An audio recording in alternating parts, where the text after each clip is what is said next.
Welcome. My name is Rich. This is a Let's Play of Champions Online, a superhero MMO based on the Champions pen and paper RPG. The character I'm playing as is Technical Issues, who is currently in a post-apocalyptic outfit, given that we relatively recently escaped the apocalypse by travelling back in time, also with the intent of averting the apocalypse. In this Let's Play, as previously, and going forwards, I will be looking at the story the game is trying to tell, or the stories, because this game in particular is quite scattergun in its approach to story. There's no real, isn't really any overarching single story. It's very episodic. Once one thing ends, once a problem in a certain area is dealt with, we get directed to a new area, the next area, without really very much... oh hey, by the way, this person has, escaped. They've run off over here, or... you've just dealt with this local sect or branch of an organization. There's more of it here we need to deal with. I mean, that does tend to happen, particularly with Viper.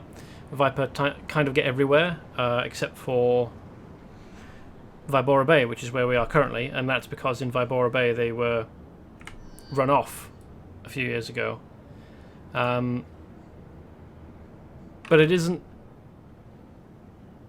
It's not like we've got an arch nemesis who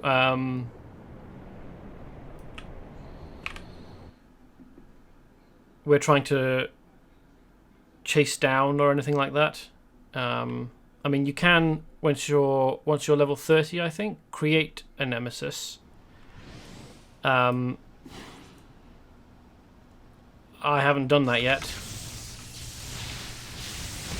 I haven't quite gotten an idea for a character that I want to have opposite Technical Issues. Right, yes, we're supposed to be destroying those. So currently what's happening is a nitwit called Foxbat has used voodoo dolls to gain control over some new shadows who are vampires.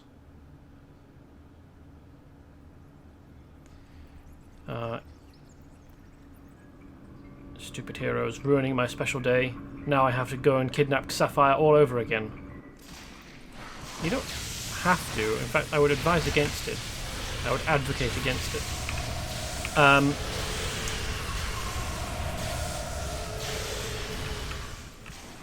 Foxbat on his own is not terribly impressive. At least I haven't seen him be so far. There are fan theories that he could be either actually genuinely incompetent, possibly a master supervillain masquerading as an incompetent twit, barely competent supervillain, or sort of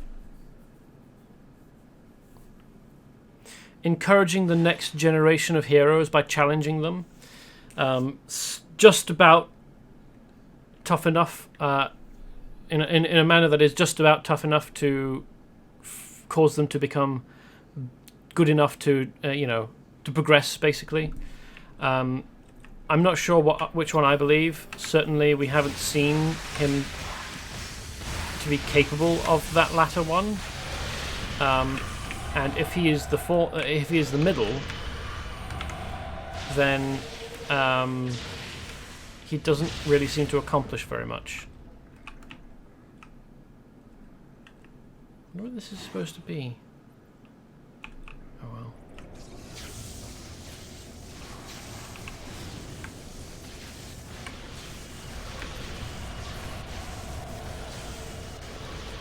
Another cosmetic item. Nice.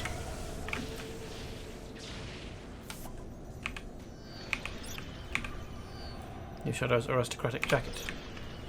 It's the third one of those I've gotten.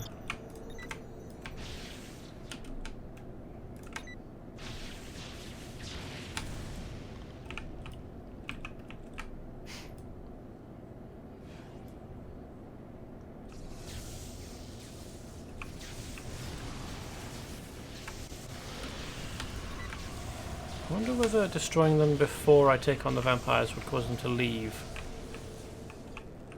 Or just straight up attack me. Let's try it. No reaction. Okay. Oh, they're attacking him. Oops, that was not what I intended to do. Hopefully he has not decided to start attacking me. Probably will do. Yeah, there we go.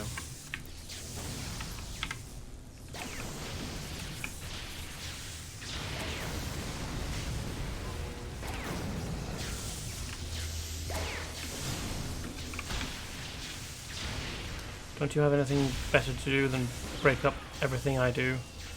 Breaking up everything I do, of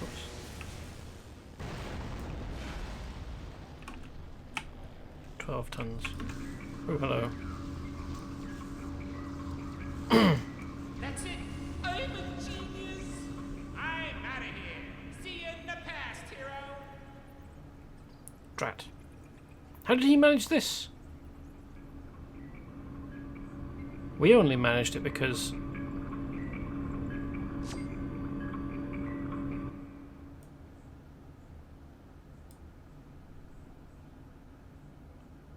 I've got to get this thing working. I think I know what's wrong with it.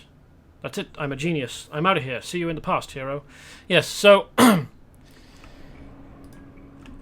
not sure how he's managed to do this, because we only managed it with the aid of some devices that we stole that transform magical energy into electrical energy.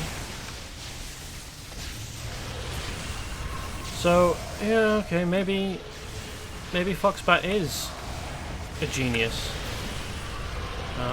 Although just because he's a technical genius doesn't mean he's capable of such things as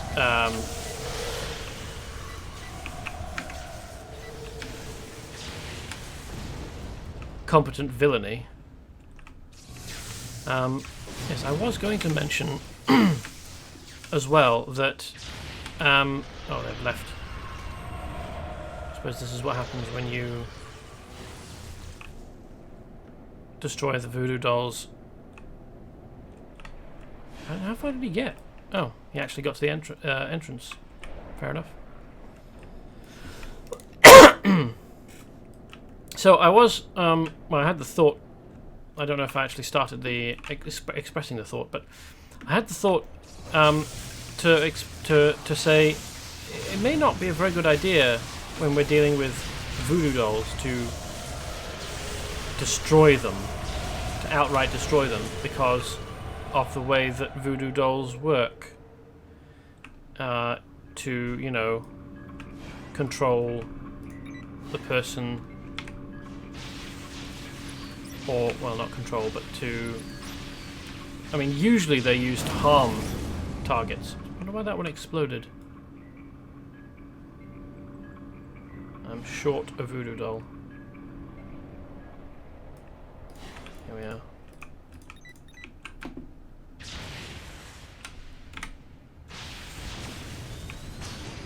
There we go. What this is all connected up to.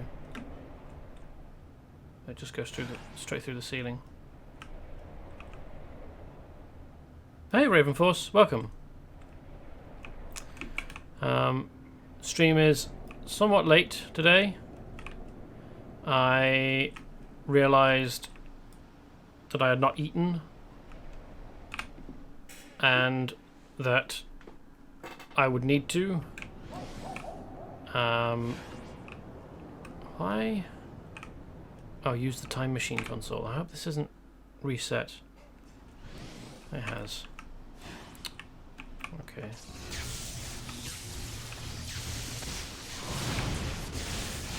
suppose it probably would be wise to check when he went to, after all.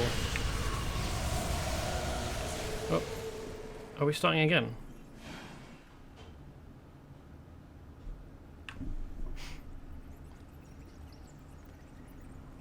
I just bypass this command here and use this string here.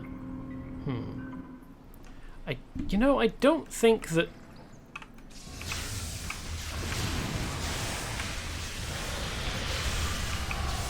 Maybe he's just getting enormously lucky. I mean... I'm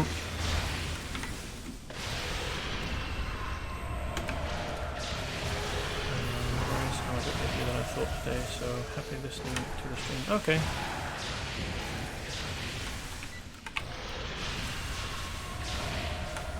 So apparently the way that Foxbat is getting around the power issue is by using a piece of string and bypassing a command.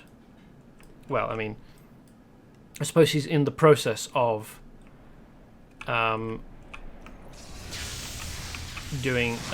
preparing the time machine, so that probably isn't the totality of his changes. But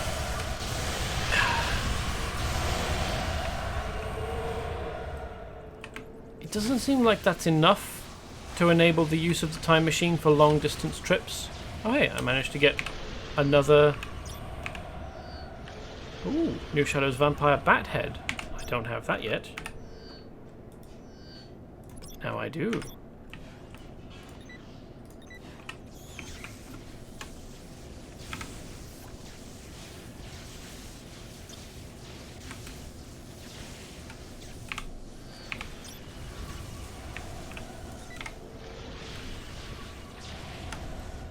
Is it just me, or is the audio a bit quiet?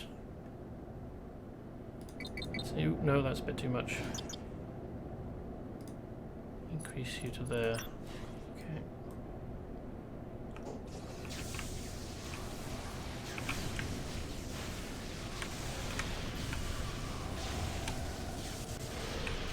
Yeah, it doesn't feel like what he's doing should be enough to replace the power requirements that we had to use. I mean, maybe he's not going back as far. That would be entirely believable. But I'm pretty sure that before... oops. Why am I attacking a freight container? Stop it. Before we plugged the magic electricity converters into the time machine, Jury said that he'd only managed to get like subatomic particles to go back small distances in time, like very, very small scale time travel. I mean, any amount of time travel is impressive, but nothing usable for, you know, saving the world.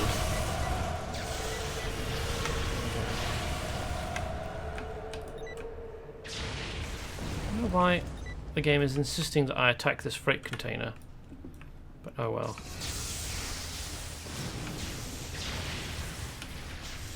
Yeah, he's gone, and I'm not going to be able to catch up to him.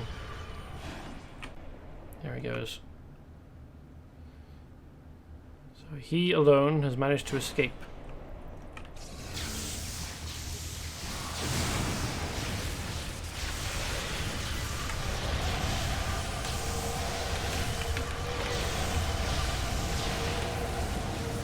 I don't know why that happens. Sometimes an object that you can destroy is you target it, you do a small amount of damage, and then you lose target because it changes from one type of object to another, I guess. That mission is very important for unlocking Unity 2. It's like the Unity 2 version as well. Unity 2 questline does some funky things.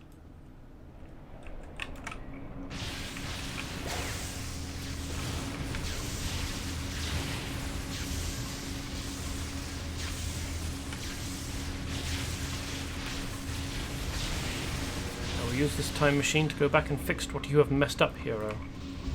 Apparently.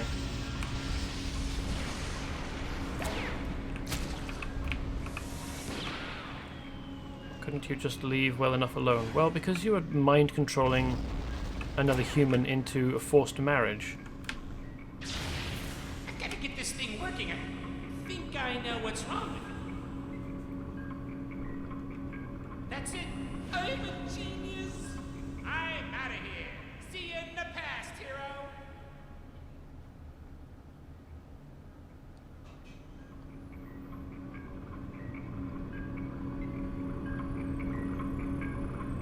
And there's the voodoo doll again.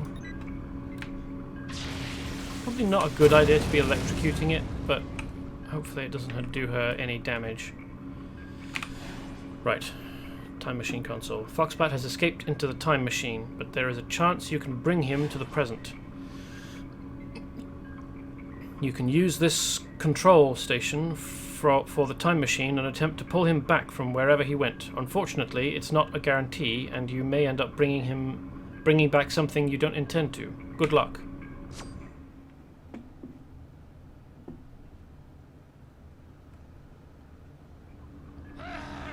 What is this? Where am I? It's you. I remember you. Only this time around, you will die.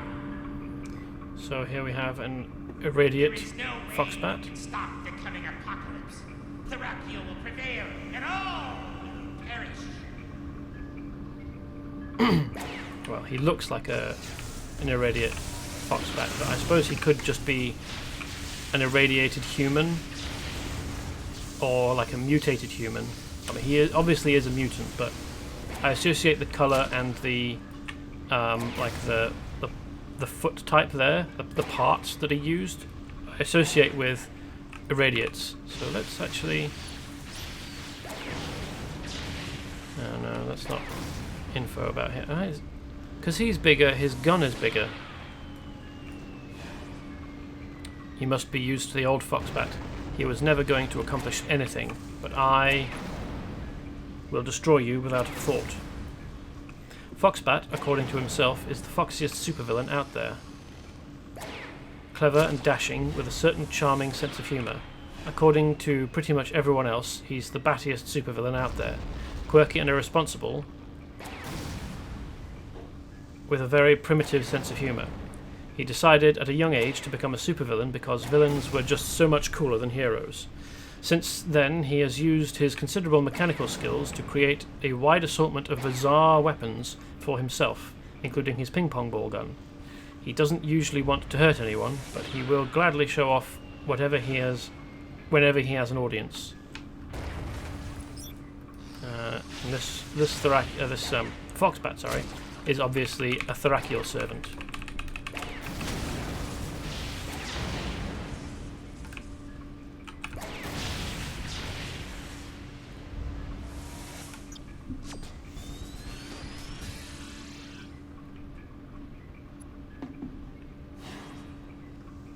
I remember how much I hated you, hero. Destroying you will be a delight. Old Foxbat is gone. I am the new, improved, and much more wicked Foxbat. The apocalypse is inevitable. There is no stopping it.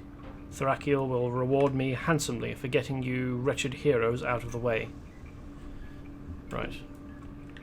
Now we go back to Dr. Carr in his brownstone.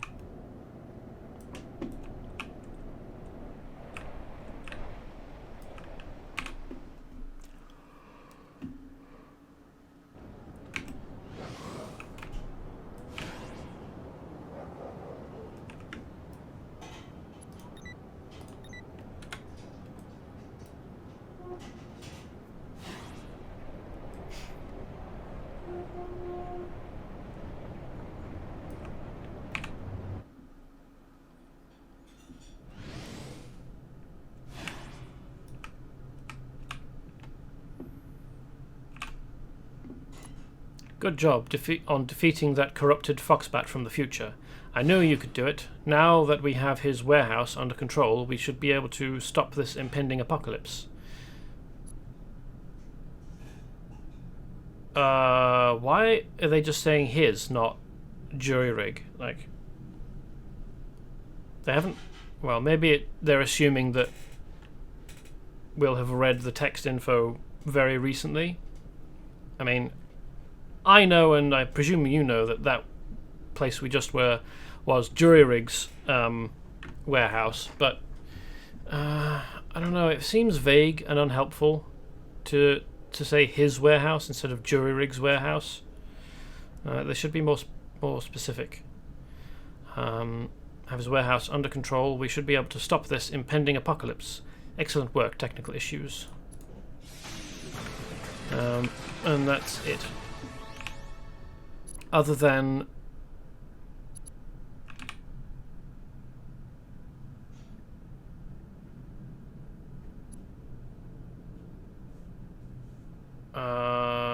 right, yes, we've done that one.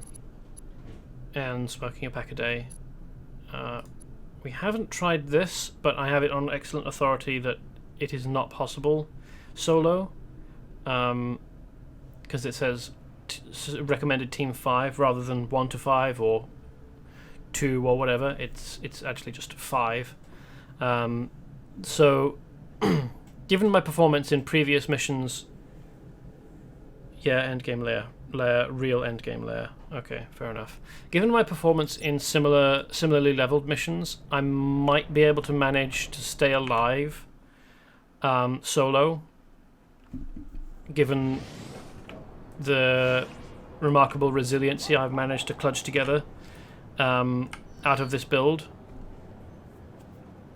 But other than that, we are at a little bit of a loose end. Does he have a mission? He does, but it's a repeatable mission which we will already have done before, so never mind. Black Mask doesn't have a mission, does she? She does! Tell him Black Mask sent you. This is just telling us to go and speak to Black Mask, which fair enough. I did that a bit early, I think. Red Snake is a local hero who's mastered the martial arts style of Vibora Carmesi, a school devised right here in Vibora Bay. If he's not out fighting crime, he's usually teaching classes in his dojo southeast of here. If you have some time, drop by. He might be willing to give you a few lessons. If you're looking to help keep the crime down in that area of the city, well, he's always happy to meet another helping hand. Okay, get a clue. I'm getting worried. I'm supposed to meet Jury-Rig here.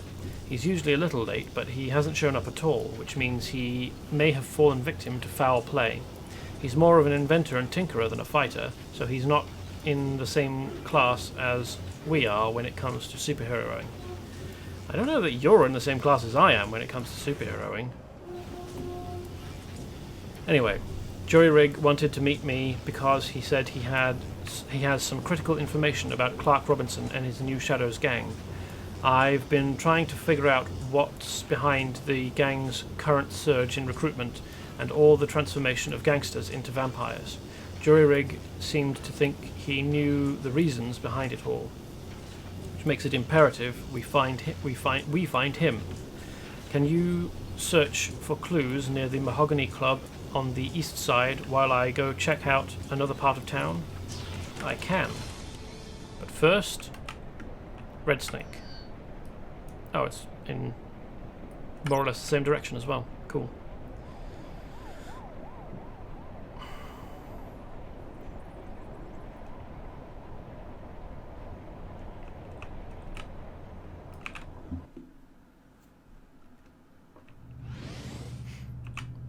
Here's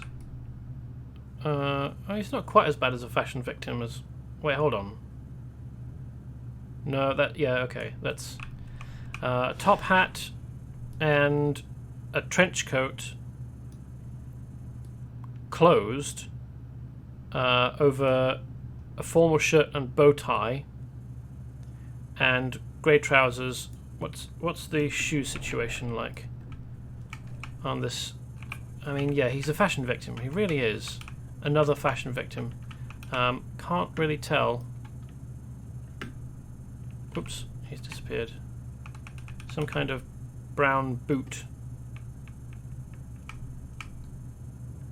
But really, I mean, just I would not guess that it is cold in here. Certainly not cold enough to warrant wearing an outdoors coat whilst you're sitting down doing your work. But conventional wisdom and fashion style does not say to wear a trench coat over a formal shirt and bow tie with top hat. So it's not quite as bad as before, or the last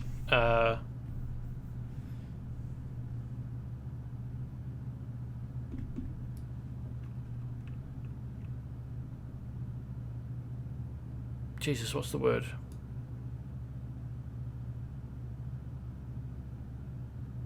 Secretary? Front desk receptionist, I guess? So it's not quite as bad as the last one, but it is still not great fashion. And it's also just occurred to me that there isn't actually a way in behind these desks. So to get to this chair and to sit down, this guy, who I can't target, so I can't tell what his name is. This guy would have to have climbed over the desks that are clipping through one another slightly. Anyway, any friend of Black Masks is welcome in my dojo. Technical issues. And yes, we don't actually have any more missions from him because we did them last week, I think.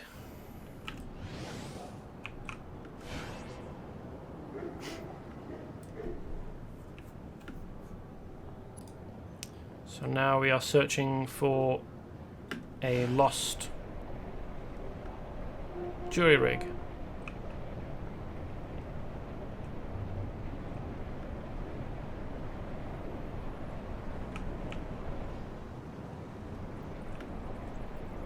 What exactly are we supposed to collect clues from the new shadows? Okay, I see. So beat up new shadows until they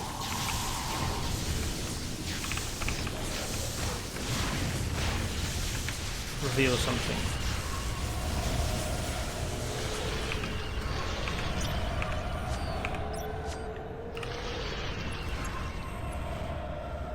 Broken force field belt.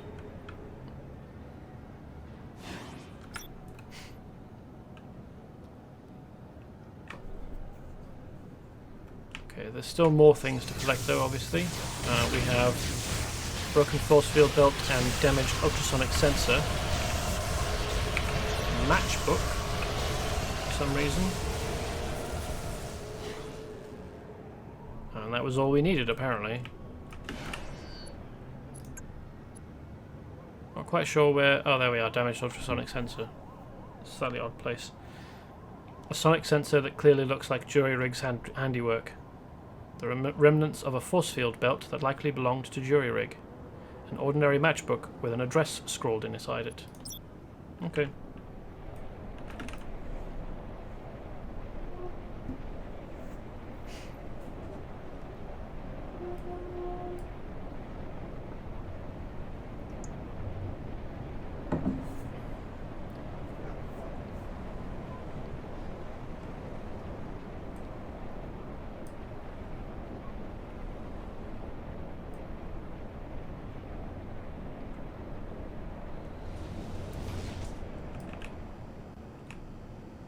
Whoa, this is great. I was hoping the new shadows might know something about Jury Rig's disappearance, but it looks like they were probably the ones responsible.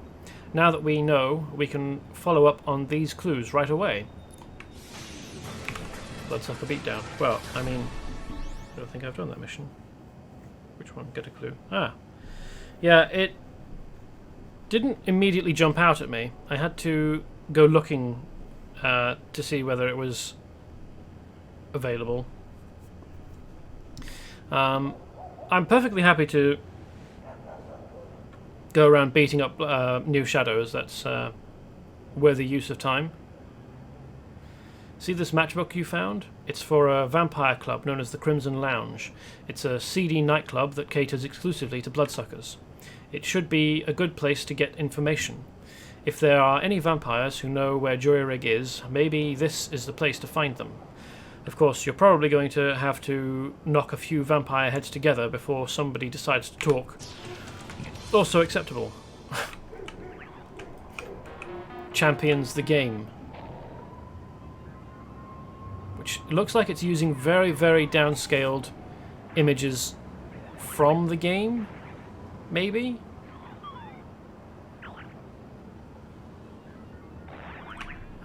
Fight Arena, which sounds wonderfully generic. Steve's Justice, which... I wonder who that is. That's an actual picture, isn't it?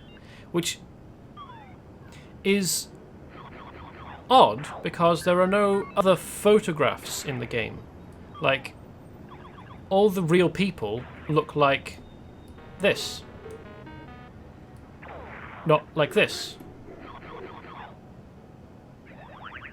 Ah, yes, you are close to creepy content. One of the images is a pic of one of Sammy's dolls. Oh, really?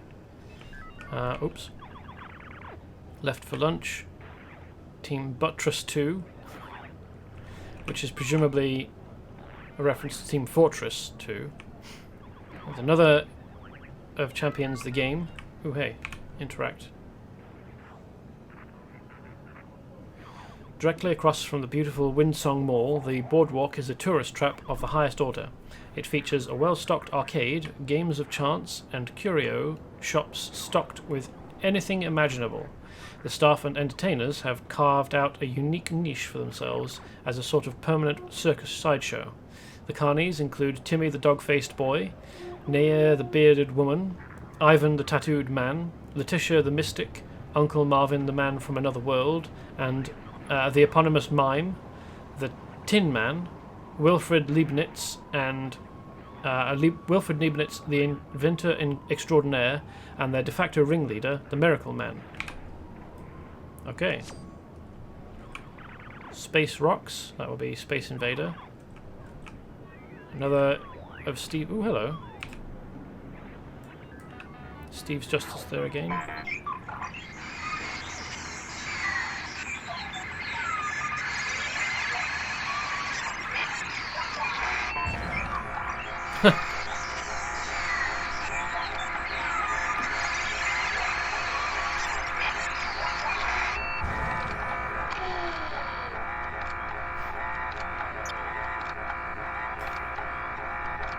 Nope, nope, nope.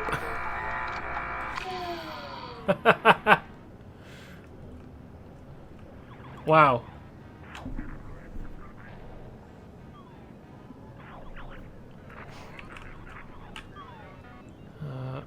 Rocket requirement? I don't know what that would be a reference to.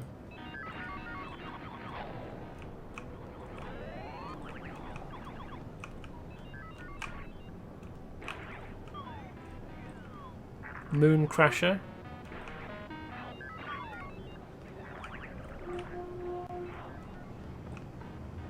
Okay.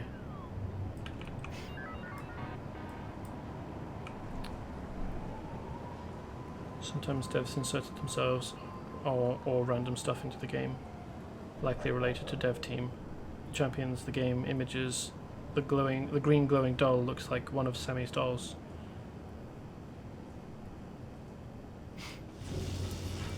Yeah. So, what that? Ah, yes, there we are. That's one of Sammy's dolls. And that's probably a Sovereign Son. That's a Cobra Lord. Don't know. Yeah, okay. That's enough of that. They go by a little bit too quickly. Nice to see if I can break the code on Spiral. What's the code on Spiral?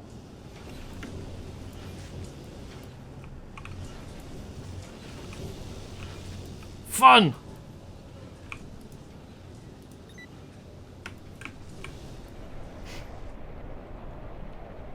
Let me see if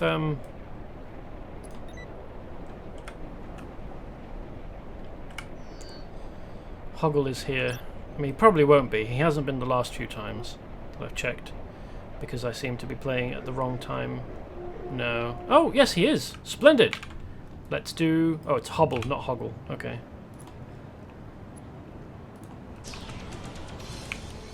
Let's do this. And ignore these chaps.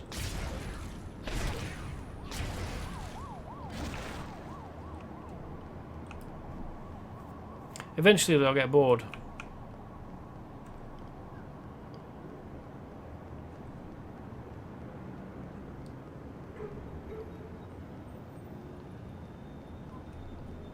Oops.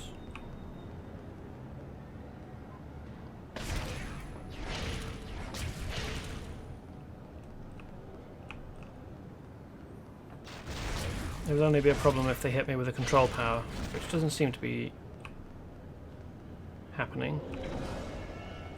Nope.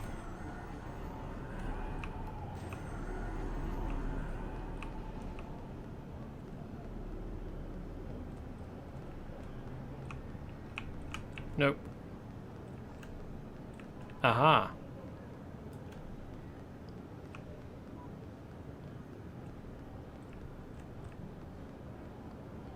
Twisty passages all alike. That's probably a line straight from... Nope.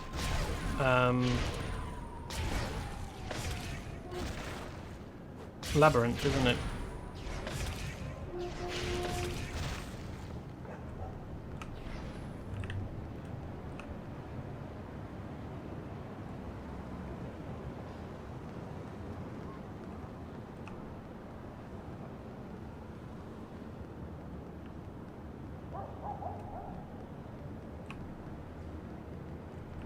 Don't mind me.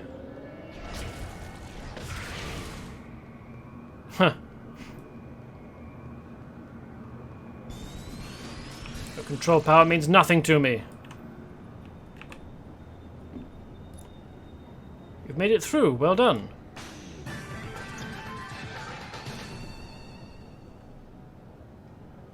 wonder what this is supposed to say. Why it's there.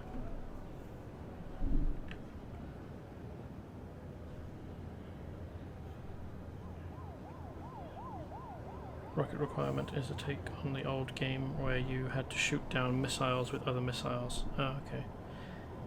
Maybe it's called Missile Commander? Why bother with a disable when they're not attacking anyways?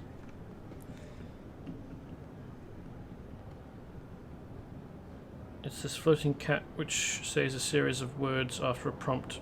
I would have to check on the forums. Spiral is a floating cat, which probably means it's a reference to the Cheshire Cat from Alice in Wonderland.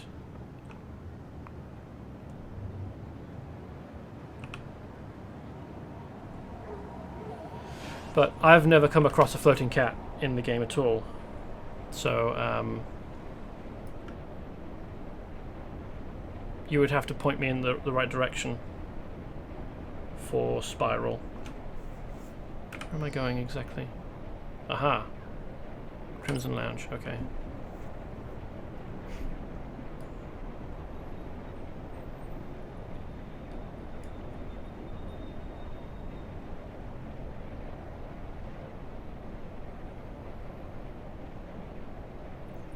Is Spiral in Vibora Bay? Seems like the sort of thing that would be in Vibora Bay. How incredibly tacky. The rose more than anything, because it's got a blood drop oozing from it.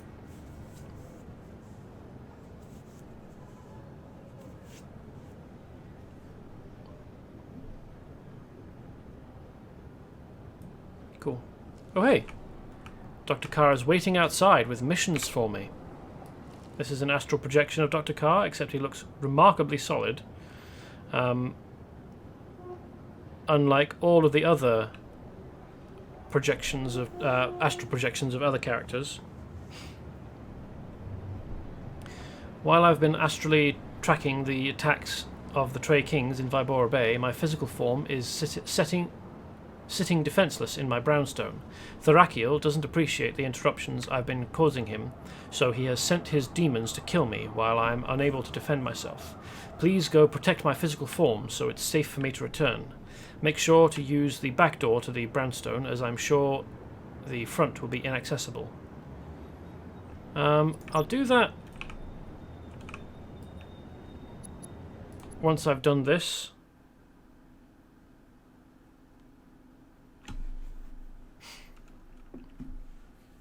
I thought I was done with missions here. It turns out no. There's still more missions. And if I borrow, oh, here we are, another blood fountain. What it actually is remains unclear. But even if it is blood, it's not going to be, as we've discussed before, because I've complained about it already, but if it is blood, it's not one person's blood, and it's full of anticoagulants, which surely must affect the flavour. Well, both things must affect the flavour. Or it's Kool-Aid or something, and is there simply for appearance's sake. In which case it is not remotely impressive, and instead, well, I mean, a fountain of blood is always going to be tacky, but the fact is, when water is well, any liquid like this is falling, small droplets of... Why is there a blood gorger dancing... Oh, I suppose I can't... I shouldn't disparage. Ha! Idiot. You can't lunge at me through bars in a cage. Even though that still somehow managed to hit me. When a liquid is falling like this, unless it's, for example,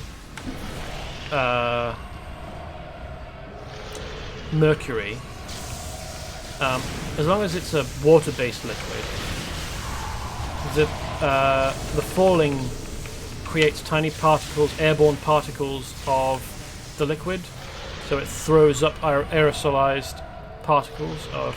Oh hey, and there's an immortal dancing in a cage as well. Vampire, exotic dancer, yes. I don't... Yeah, having a vampire as an exotic dancer is probably about as exotic... Well, no, it's not about as exotic as you can get. Probably a lizard Lemurian or a Carcharodon would be as exotic as this game could possibly get, with being... with having exotic dancers. Maybe... So what would be the most exotic? Maybe... Clefothic demons would be an incredibly exotic type of dancer to find.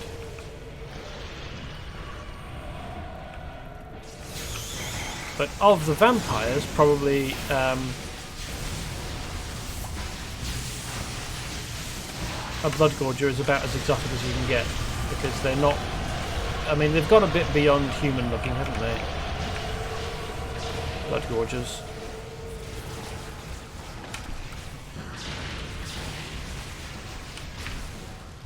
Perhaps, oh, he doesn't have a special name, that's a shame.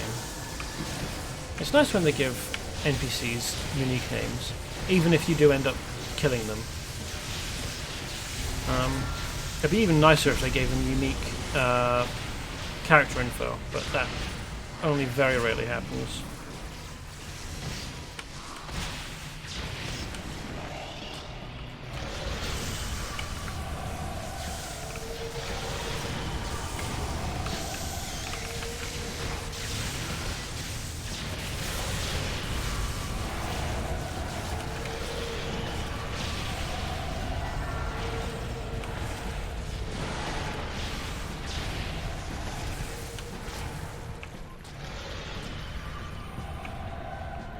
I do like how they've done up this place with... Oh, and there's again the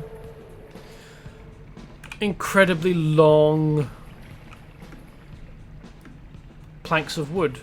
This is an unbroken plank of wood, you see. So it would have to have been cut from a single tall tree.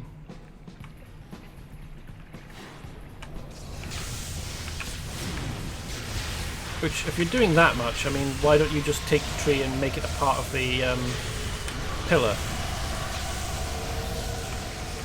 or hollow it. I suppose it would mean you would have to get the stone up inside the hollowed out tree, but still.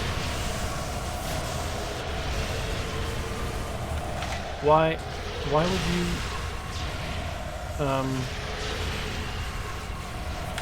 panel a stone pillar in wood anyway?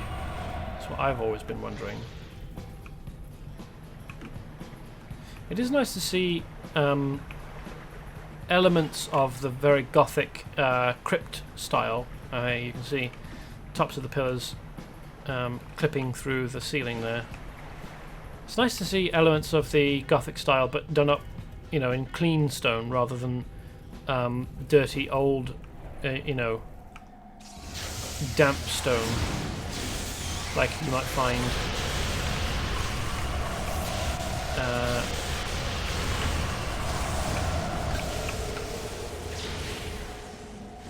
underground, where nobody ever goes. Hey girls, what's going on here? A kissing party, you say?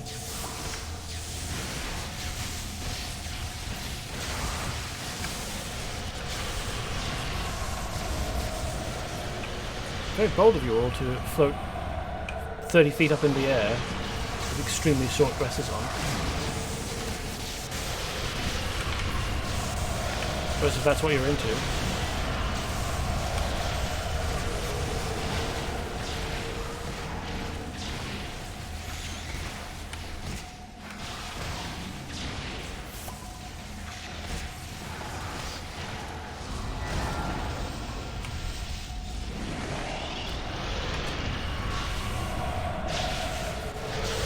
I wonder whether they can actually leave. Whether these NPCs are genuinely stuck in here or not.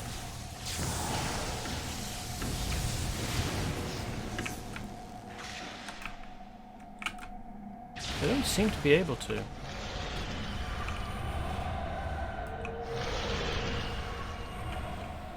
Ah yes. These are probably fridges. These are probably fairly close to the sort of fridge you get in a blood bank, actually.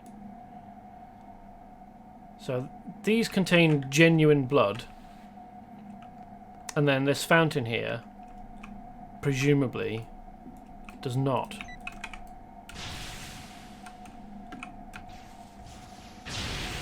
That's what I'm inferring.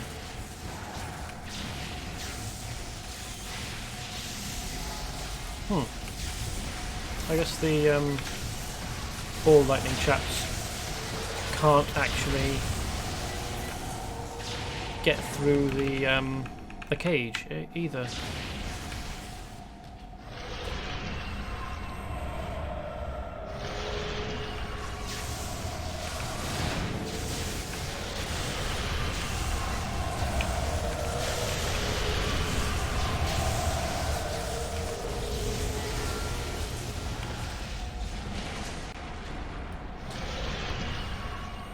Clear out the Crimson Lounge. Defeat the bartender.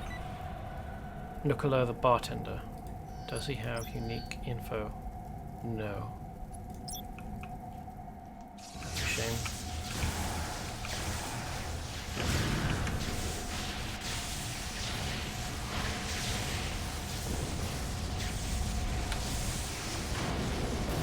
Defeated him, and oh hey! The flames are still floating in place despite the candelabra being destroyed. Clark Robinson ordered us to stop Jury Rig from interfering. He wanted us to capture and return the guy into one of us. One of our nests chased him down, but suddenly he disappeared into thin air. He left this weird machine behind. We busted up the machine after that. I'm pretty sure that it won't be able to bring Jury Rig back. Except, as I recall it, we repair it, and he returns from being out of phase. Ah, splendid. Now I'll take up his mission. Did I? Okay.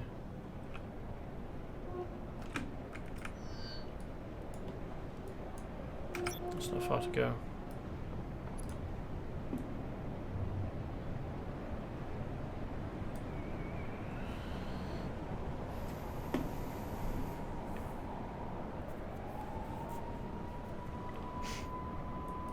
Right, yes. I'm sure... I knew I remembered a mission where you go in through the back door of Dr. Carr's brownstone. Hello, heathen. You're all heathens. Hello, heathens.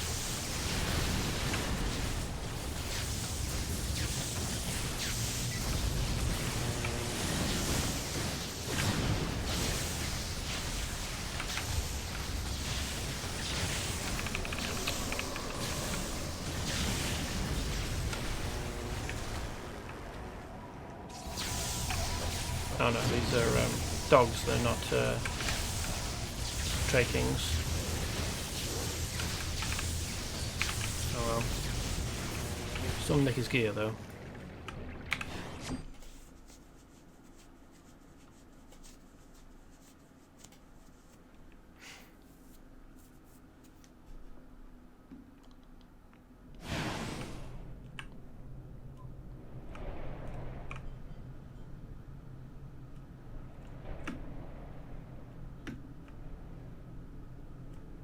Aha. And now that I've come in,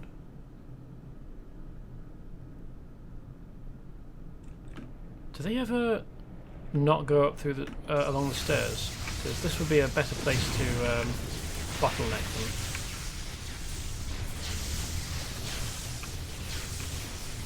Not that it's difficult for me to move around quickly.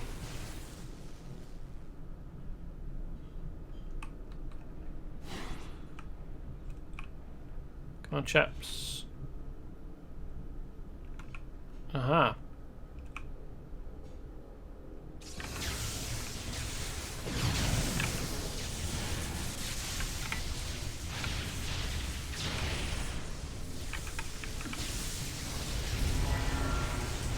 Beat Geiger Bolt.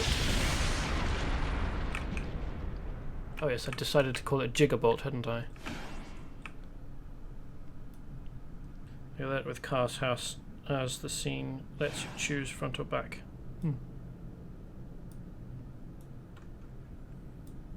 Eat Jigger Bolt.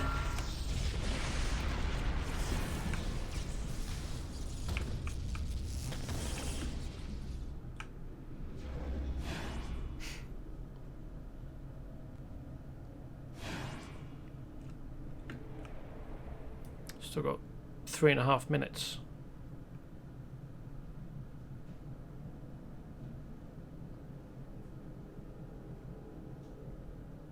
Ooh.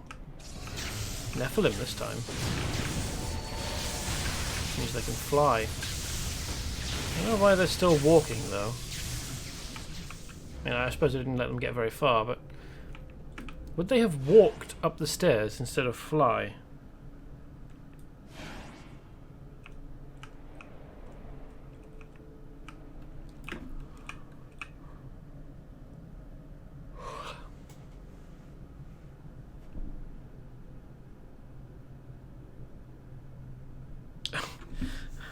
No, I didn't say Gigolo Bolt.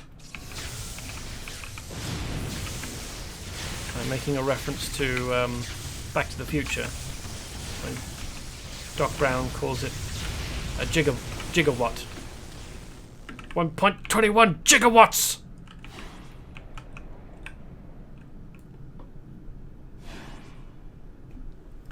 So is this basically Tower Defense, the Champions Online version? Yeah, I guess so. Now, are you guys going to fly? Yes, they are. Okay, that makes more sense.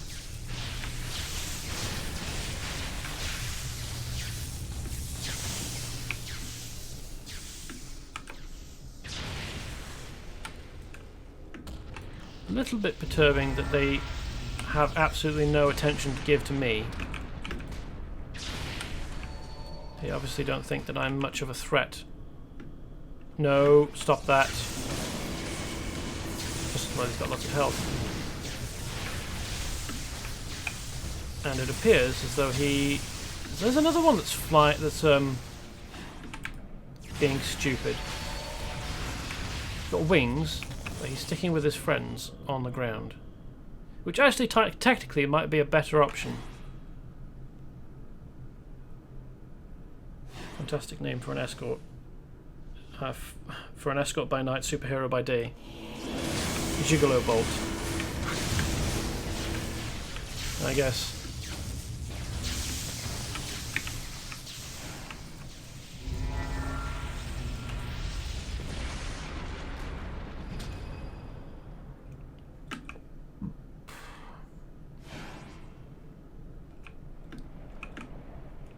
Seconds.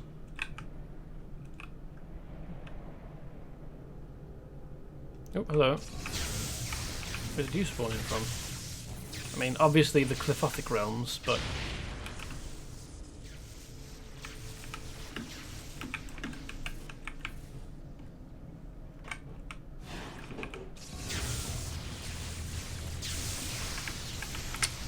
why the fuck are you not giving me an energy?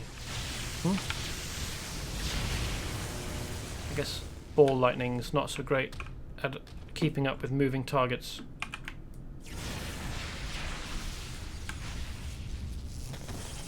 No, he doesn't heal. That's a shame. That could get very frustrating if a player doesn't have a flight travel power.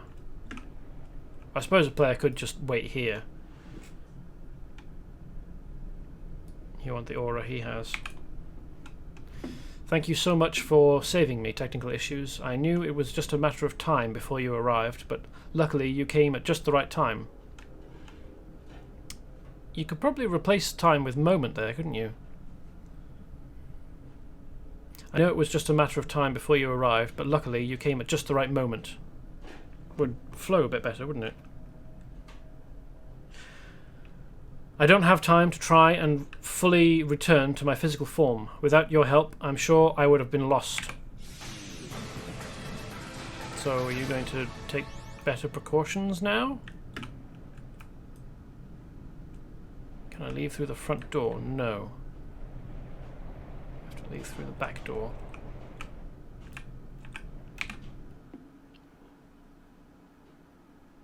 I think you could heal him if I had heal powers. Yeah, I'm sure I could. You usually can. I suppose that functioned a bit like an escort mission, didn't it? In that you had a principal to protect.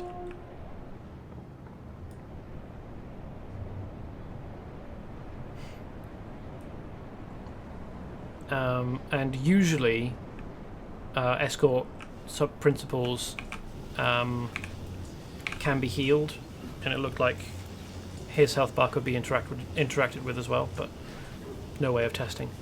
Jury rig disappeared into thin air, leaving behind machinery. Wait a second. He mentioned this. Jury rig created a device called a biomaterializer. He carried it around as a last resort.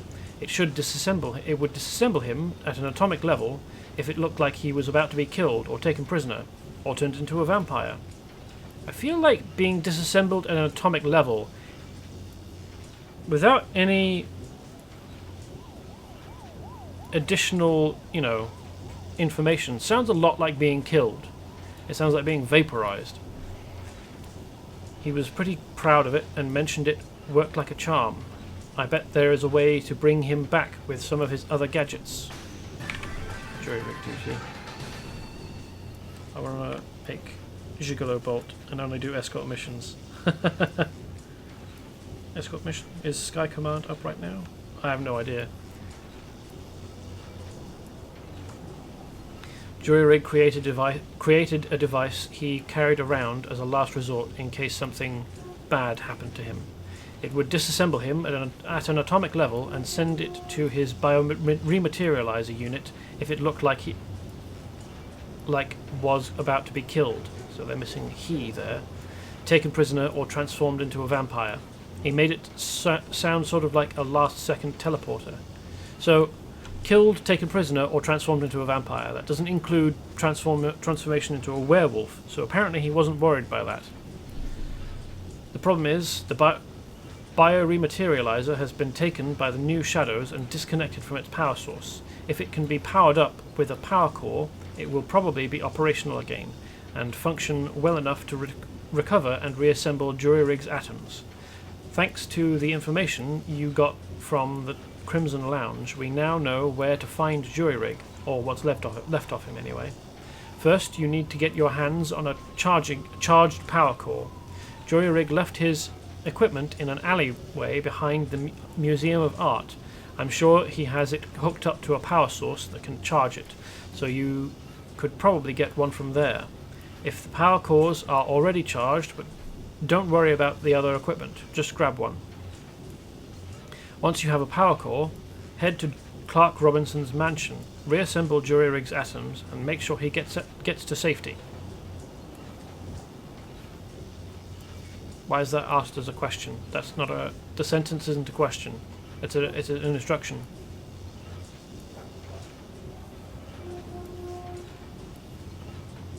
I just said that I have no idea whether Sky Command is up right now. I don't even know what Sky Command might be, to be honest. There's lots... Despite having played the game for ages and being adequate at building characters, I've no idea what a lot of stuff in the game is, because I just haven't gotten to it. It's a rampage, okay. I don't know what that is either. Once you have a power core, head to Clark Robinson's mansion, reassemble Jury-Rig's atoms, and make sure he gets to safety?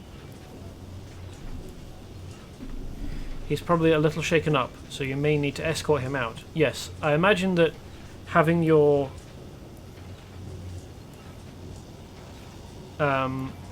atoms dispersed and then reassembled would probably leave you quite shaken up.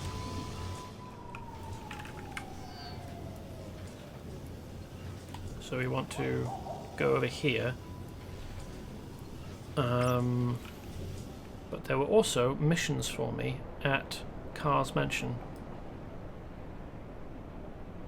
The Miriam Invasion is up now. I leave the alert menu closed. Basically just a 10-minute instance with a big old boss. Drops things to get you endgame justice gear if you wish.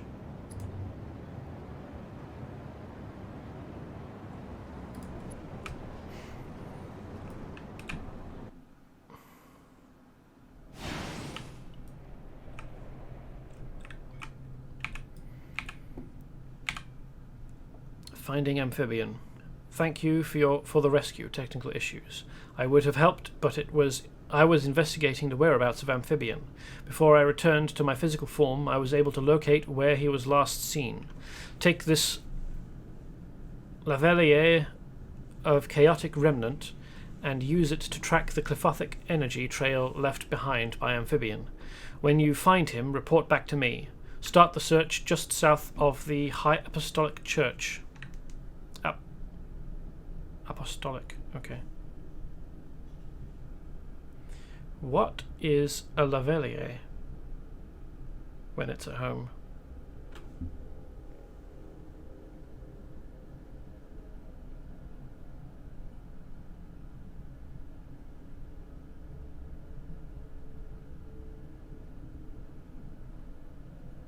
Oh, lavalier? Lavalier?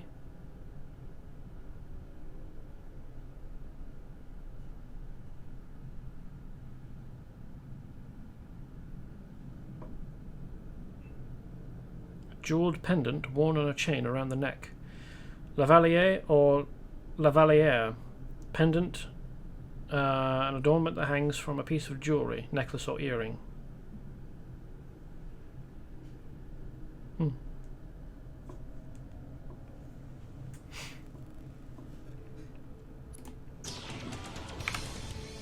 Why not just say pendant then? This gem was being used by the Calcaradons in the transformation of Amphibian.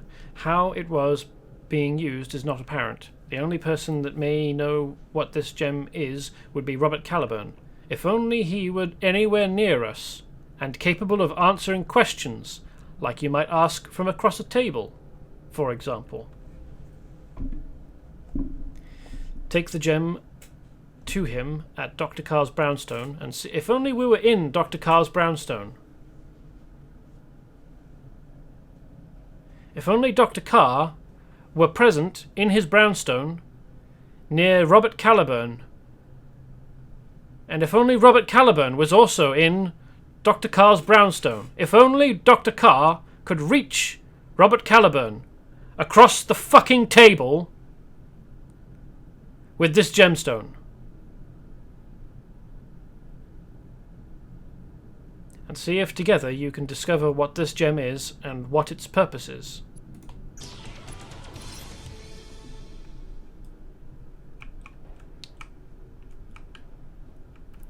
This really is taking the inaction of NPCs to stupefying heights, isn't it? This gem seems familiar, but there's an enchantment of obfuscation on it. Wow, even I can't even pronounce the word correctly. Ugh. But there's an enchantment of obfuscation on it. This is weird magic too. I haven't seen anything like it on Earth. Creepiness aside, it's going to take some old-fashioned research to break it down. Unfortunately, the book I need isn't here. The book was ripped apart and the pages separated. Fortunately, I have you to go get them for me, don't I? Unless you're such a hot-shot mystic that you think you can dispel the enchantment yourself. Well, I mean, it depends on whether the game will let me try. Yes, this was seemingly written under the assumption you picked it up somewhere else. Yeah, I mean, maybe getting Who Ordered Chaos was something we were supposed to get after finding Amphibian. It seems like it. It seems like we were supposed to do Finding Amphibian and then get the gemstone that was transforming him with Cliffothic energy, and then do Who Ordered Chaos. So maybe Dr. Carr appears to you when you do, or when you've completed Finding Amphibian, and asks you to talk to Caliburn. In which case he wouldn't have the gemstone in when he's talking to you because you'd be elsewhere.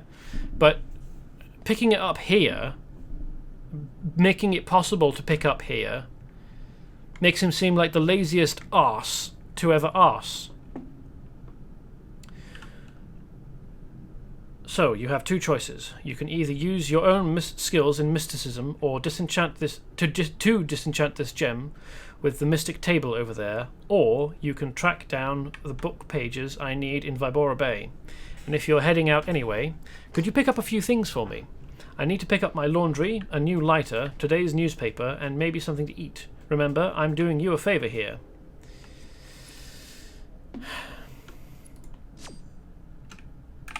If only my mysticism were not 52.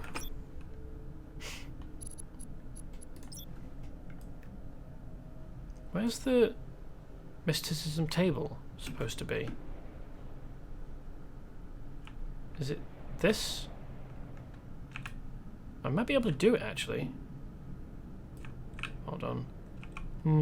Do I want to dispel it myself or go and do a list of tasks for Robert Caliburn? Doing the stuff for Caliburn means I'm doing more story stuff, doesn't it? Ooh, I think this might be a mission where your crafting skills actually does something. Yes, that's true. This, amongst all the missions, is the only time when choosing, well, when having mysticism, the crafting skill, will actually do something story related. Oh hey, welcome Metallical. I haven't seen you speak in chat before, I don't think. Glad to see you along. Thank the heavens you are here, hero. We need to study this crystal that you brought me from the far reaches of the other side of the table. Now, to do this, I will need a mystical cup of coffee from the local Starbucks. Be a good hero now and fetch me a grand latte. Thanks. Yeah, it does feel... It feels enormously stupid. And I know that... Hold on. I know that in the alternate future that we left, we beat up Robert Caliburn and stole his flame gem, or allowed Valerian Scarlet to steal his flame gem. But we haven't done that to him, so I don't know why he is behaving shittily towards us in quite this manner. Like, we haven't done anything to him in this timeline that we need to make up for. He's just being kind of a knob.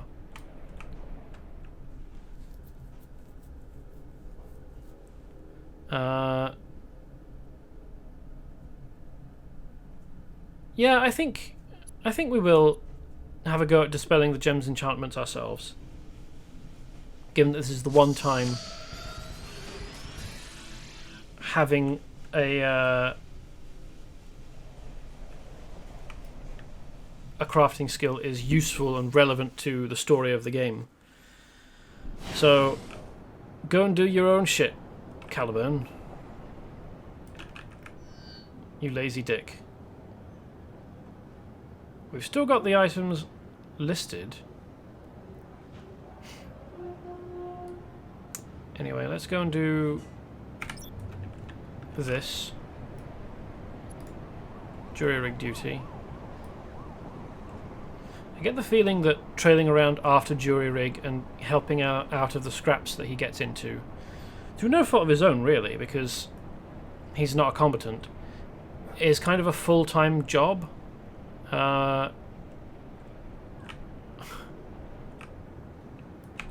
Take the power core. Power core is not yet. Oh, for fuck's sake! Is this going to start iZombie again?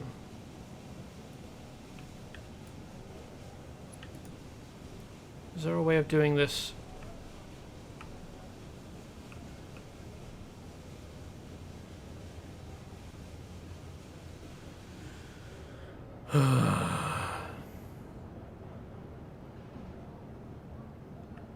I don't think that there is a build of DPS in the game that would be capable of outputting enough damage to stop all of these guys once they really start going.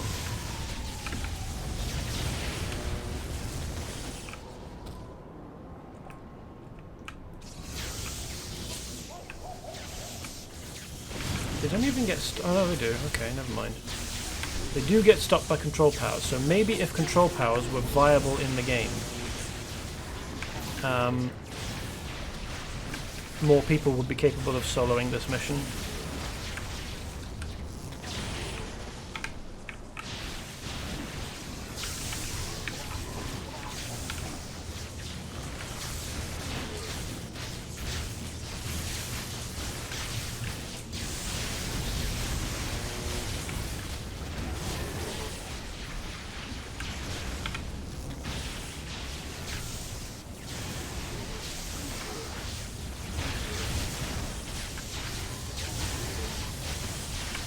It is a little bit galling that this electricity-powered superhero that we have before us cannot use her electricity superpowers to charge whatever this is instead of the generator.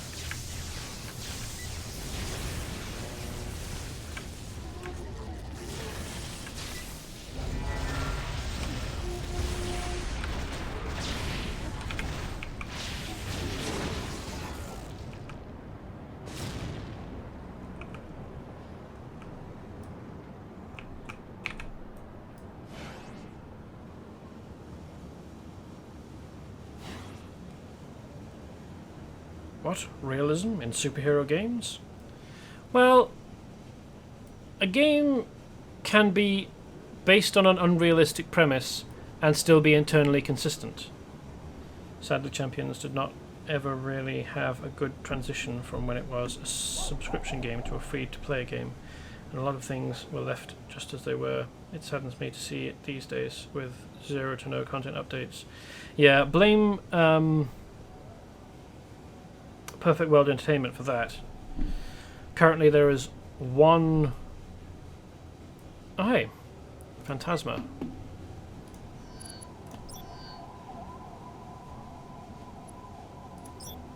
Currently there is one dev assigned to the game.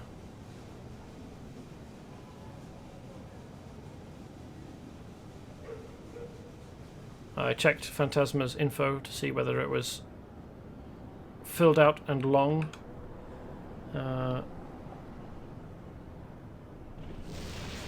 Which would indicate whether it was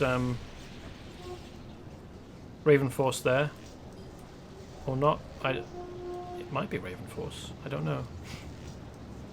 That open world mission is hard to pull off by yourself, yes. I don't know that it is possible solo. Raven Force and I managed it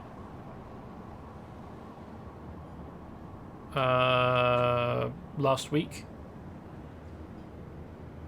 It's not you, okay. Well, I'm still... Wave hello.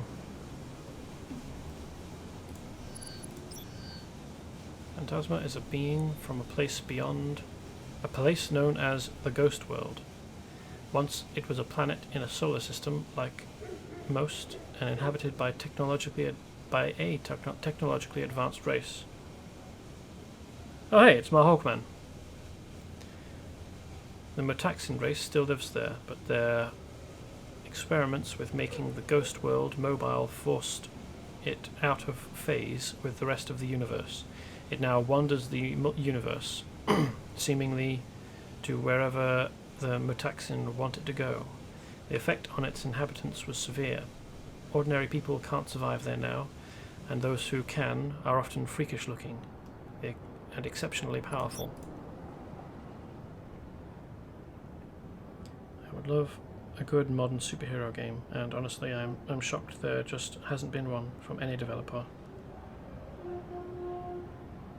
No worries, Captain Patriot. Thanks for coming by for a little while at least. I'm still putting videos up on YouTube. I don't know that I will catch up before I actually finish content in the game, but I will get the VODs up eventually.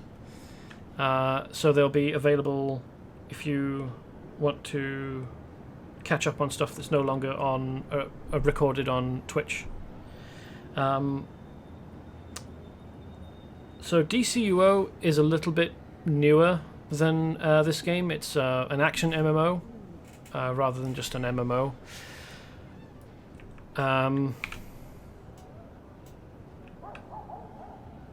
It approaches character building a bit differently. I like the action of it.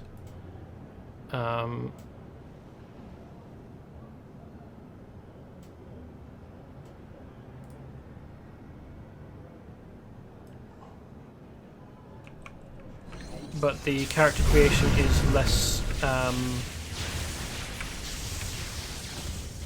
flexible. You also have less, fewer character creation options, like costume options, available at character creation. They added something that makes it possible to, once you've unlocked a costume piece on one character, you can use a special in-game currency to unlock it on other characters. I'm not quite sure how you earn more of the currency, but it's nice that it's there. It makes earning costume pieces a little bit less imperative, although that also kind of reduces the specialness of certain costume pieces, because otherwise they would be very difficult to get, and kind of as a result prestige pieces, I suppose. It's a different approach to the way that it works in this game, really. I don't think that there's a right or wrong way. One thing that I'm not terribly fond of in character creation in DCUO is that they've got 9 body types for men and 9 for women. It just... You can't adjust any scales on them. It's just 9 sizes of body. And that's it. So you've got like small and kind of pixie-ish, both male and female. Average, which just means looking like a supermodel. And, oh well, no, not a supermodel, not skinny enough to be a supermodel, more like a lingerie model. And beefy and buff. The male beefy and buff version is enormous, an absolute beefcake, and the female just looks like female weightlifter. Or kind of female bodybuilder, but not like enormously buff. It's a little bit disappointing, to be honest, given the absolute unit that the male large size can be. And then each of the 3 body types has 3 height settings or height options, and that's it for body modification or body options. I'm planning on doing DCUO next after I've done this game. Once I've run out of content that I can do solo, or that I can get people to help out with in this game. Like once I've run out of content, basically.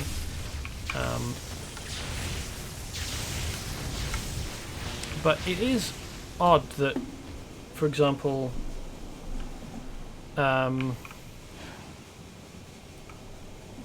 nobody at Disney have made a Marvel MMO or RPG. I mean, there kind of is, I think, but you play as a character that already exists in Marvel. You can't make your own. Or there was a game like that, I think. And maybe it didn't go anywhere. Maybe it wasn't terribly successful. I forget. I never played it.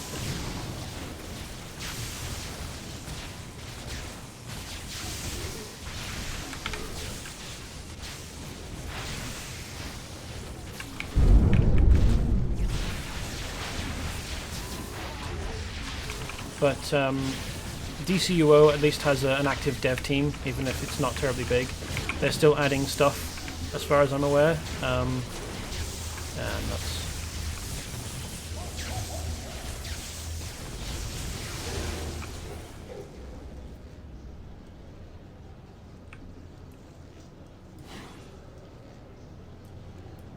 It's been a while since they added any new power sets, but the most recent one was water, which is nice.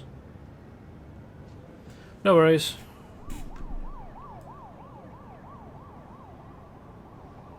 Really, we'd need a healer to help heal the generator once it starts getting damaged. I don't know that it's possible to do this without a healer. I'm not really a damage dealer. My passive is not for damage dealing.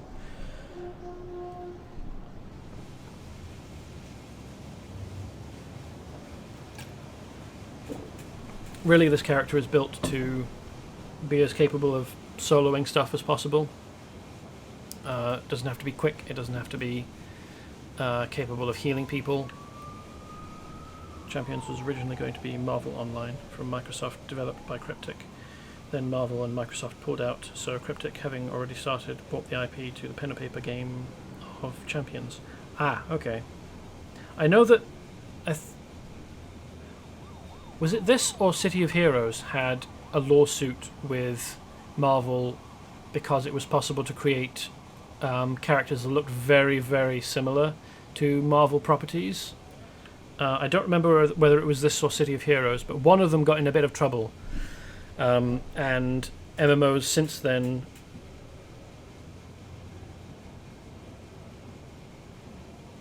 have tried to make it so that it's not possible to get too close to City of Heroes had the lawsuit. Ah, okay. Yeah, that tracks. The particularly the claw blade power set in City of Heroes has a bit on the back of the palm, or well, back of the fist, that makes the claws and the way that they attach to the hand look a lot like Wolverine, and it would be fairly easy to pick costume options in City of Heroes to get close to Wolverine. There isn't any like weird ear hair style, and there isn't like a... Was there? No, there wasn't in City of Heroes anything that you could use to get like Wolverine's head dress shape. I think Disney just hates user created content. It wasn't Disney back then. Yeah, City of Heroes came out before Disney acquired Marvel's cinematic rights. I don't think that Disney own all of Marvel's IPs. I think it's just other media like films and stuff. They're about selling you characters they own. They don't want you to make stuff. Yeah, I think Marvel tried to make an MMO or an RPG, and they wouldn't let you make your own character. That's why I said earlier that I think they tried it, and I wasn't sure whether it went anywhere or not. But yeah, it does seem odd that DC is fine having an RPG where you can create your own character, but Marvel isn't okay with you making new characters in their setting. Marvel Heroes was like an MMO version of Diablo. Is it still around? I think I have vague memories of reading about it and finding that it had failed.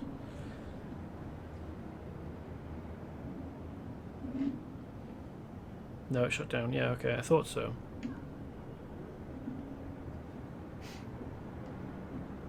So maybe Disney will try...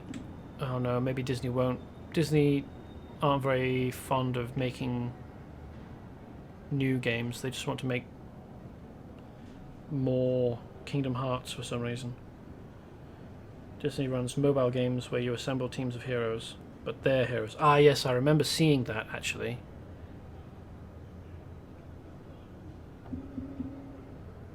It looked like a knockoff of Raid Shadow Legends, but with Disney characters. Raven Force is on their way. Cool. Well, I mean, we can probably start it. It won't get difficult until about 5 minutes or so in.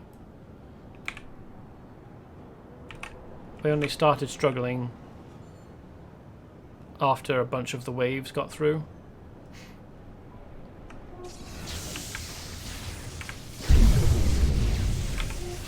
Why the hell was that not generating any...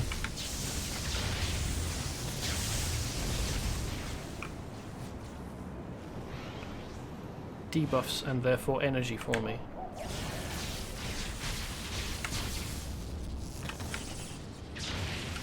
Energy generation for this build is slightly unreliable and it's kind of annoying to me.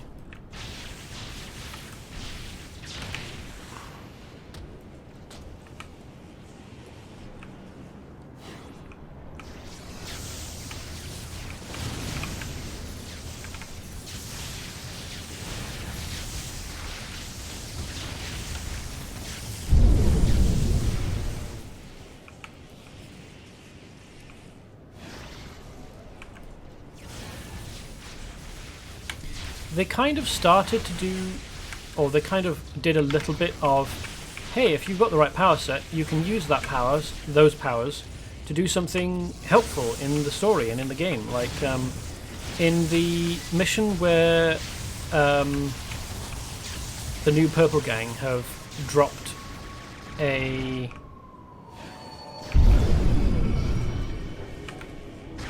pair of massive tower cranes onto an apartment block. you have to go in and rescue people and put out fires. And if you've got ice powers, you can put out those fires. And that kind of indicated to me that they were thinking of letting you use, you know, if you've got the right elemental power set, you can use it to fight fire or interact otherwise. Like,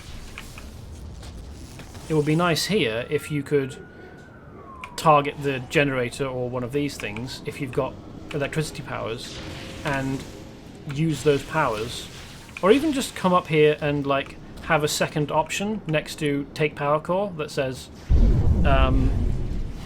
charge power core that only is available if you've got electricity powers. Like, that shouldn't be difficult to code in.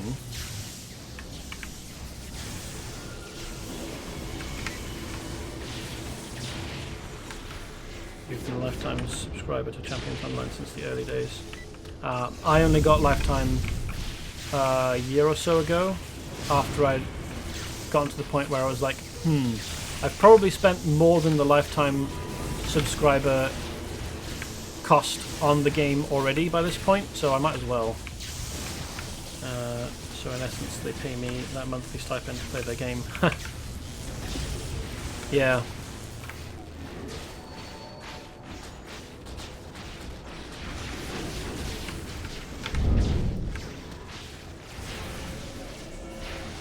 I mean, I wonder how anyone... Oh, I haven't... Why isn't... Why can't I turn that on? That's really weird. My toggle form is off and I can't turn it on. So I was wondering about... I mean, there haven't really been any new MMOs coming out. They get a little bit of the way along and then kind of fail because they're not World of Warcraft, and World of Warcraft is even older than this game is. I think Black Desert is probably the one I can think of most easily that is a relatively new MMO, but even that, it's Black Desert, I think it's a Japanese game, or certainly it feels like it's an Asian game. And they are even... Eastern MMOs and RPGs have a very distinct particular style and shape to them in design, and it's very much more traditional than... and old, I guess. Like, they choose very particularly to evoke very old games, which is a choice. I don't think it's a bad one, but it means that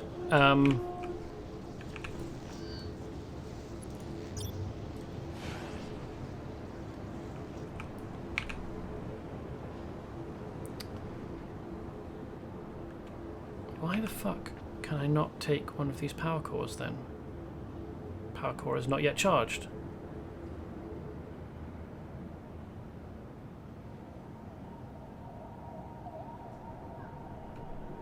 So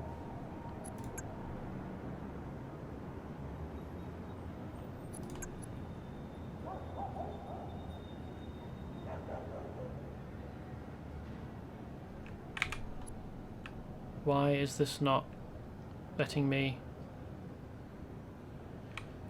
Concept of the typical MMO is dated and needs to adapt, but no company wants to invest what it would need to accomplish that.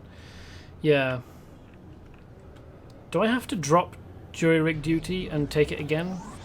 Like, why is it not letting me do the thing?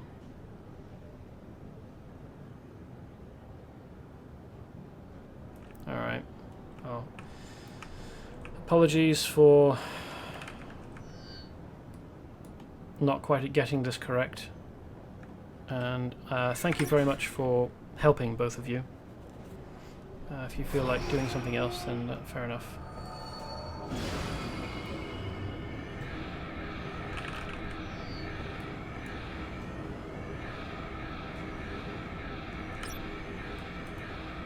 So yeah, I think Black Desert is probably one of the most recent MMOs that I can think of that I've actually played, and even that feels kind of deliberately old school. So I don't know what a modern MMO would look like.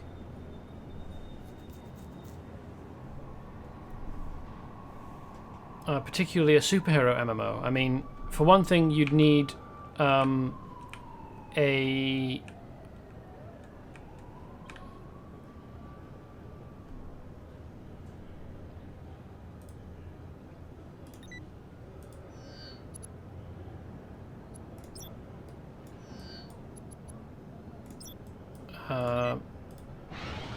you'd need a concept.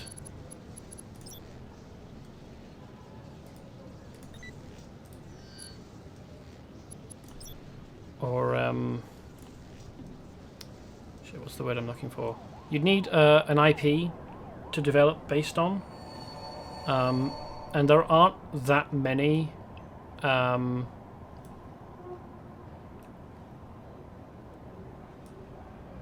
superhero IPs like popular enough to draw in players. I mean, basically it boils down to DC, Marvel, or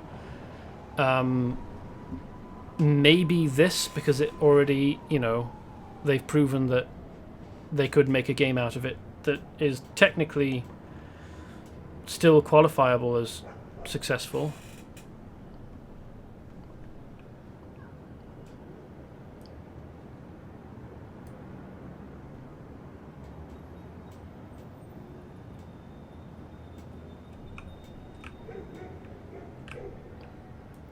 So I need to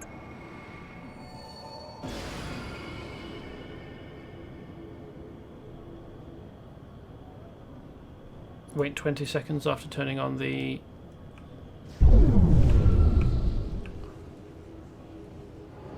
okay.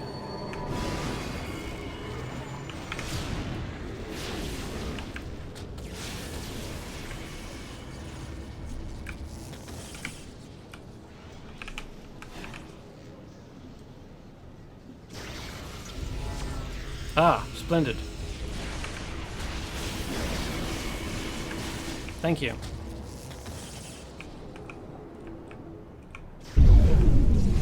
I don't know that we need to complete this again. If you don't want to, I'm happy to leave it at this point.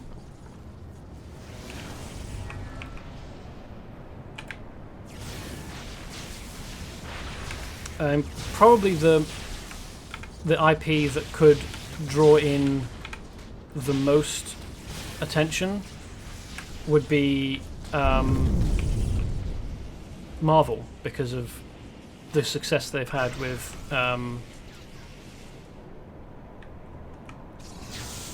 the Marvel, you know, cinematic universe. Why do I have someone spawning here? Weird.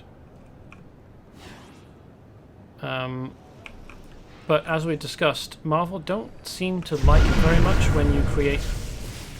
They don't seem to be willing to let players create new characters in their universe.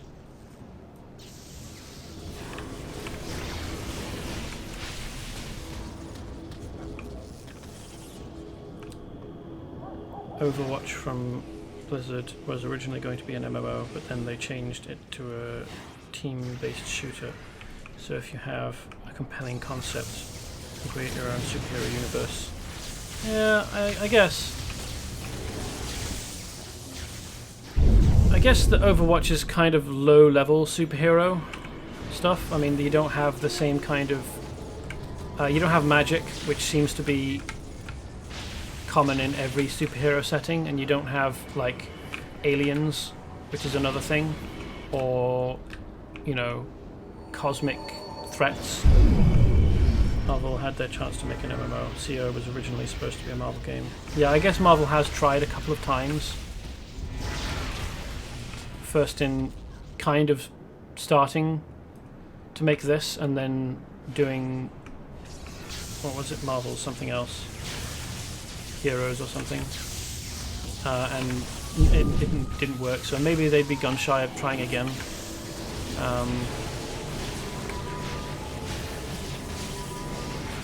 I actually think that, so it wouldn't be a superhero MMO, but I actually think that Riot could make a pretty good MMO based on League of Legends, because they've got a lot of lore that they've built in. They've got lots and lots of characters, lots of abilities, lots of gear. They've got a continent's worth of locations that people could go and fight at, and go and fight in, you know.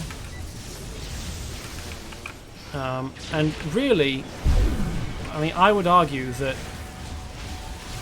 a lot of RPG, like fantasy RPGs, are borderline superhero stuff anyway, just not modern set. They're like medieval set, or kind of a alt medieval that never was. Really, the only major difference is that in fantasy settings, you don't have people flying around under their own power, generally speaking, like you do have in superhero settings.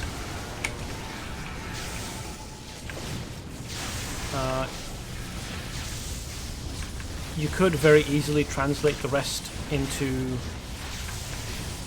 or like find parallels between, hey, this thing that happens in fantasy looks an awful lot like the sort of thing, like this thing that happens in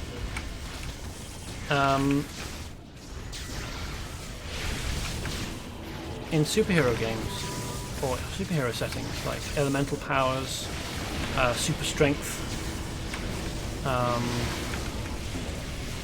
immortality, magic, martial power. You know, it's just a different setting, but similar powers. All heroes, Diablo game. Yeah. I have a link to the old teaser from Marvel Universe Online MMO from Microsoft and Cryptic, or you can look this up on YouTube.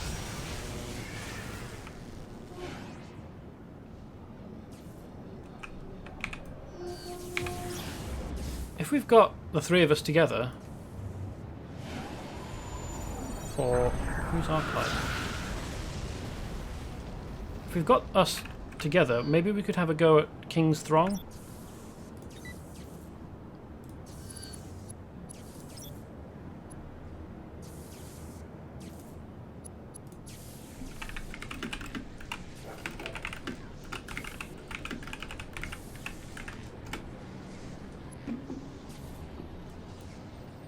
What was it that said yes?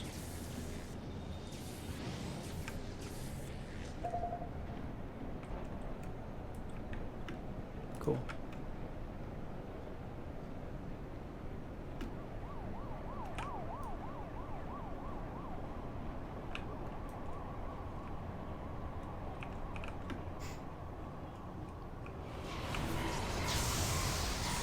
So, Ravenforce and I tried this last week. Maybe it was a little more tomorrow, a little longer ago than that. I don't remember exactly. Just the two of us, and we weren't able to protect the. Jeez.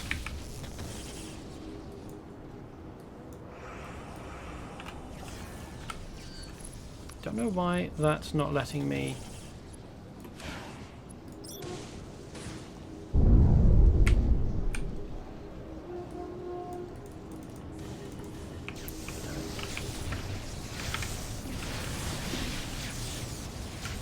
Oh, it's active though.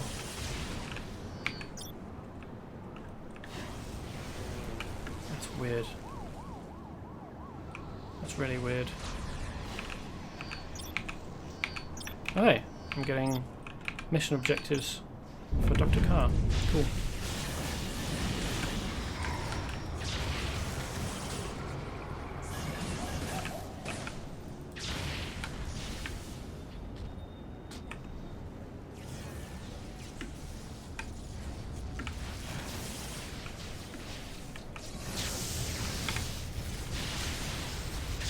Oh, and I am getting stacks of it as well. chilled form. I don't know why it's being weird.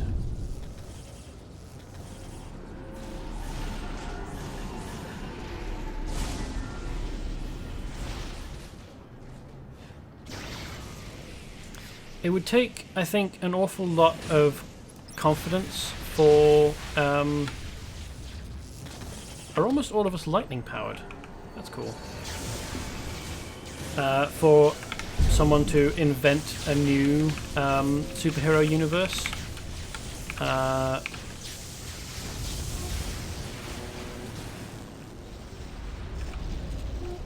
suppose with this still online, it would probably be unlikely that they'd choose to try and acquire the rights to the Champions RPG. I wouldn't even know who would try it, and whether they would try to keep things traditional with MMOs, or whether they try and be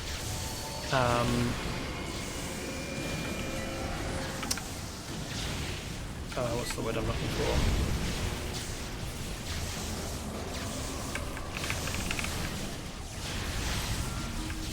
Innovative, that's the word.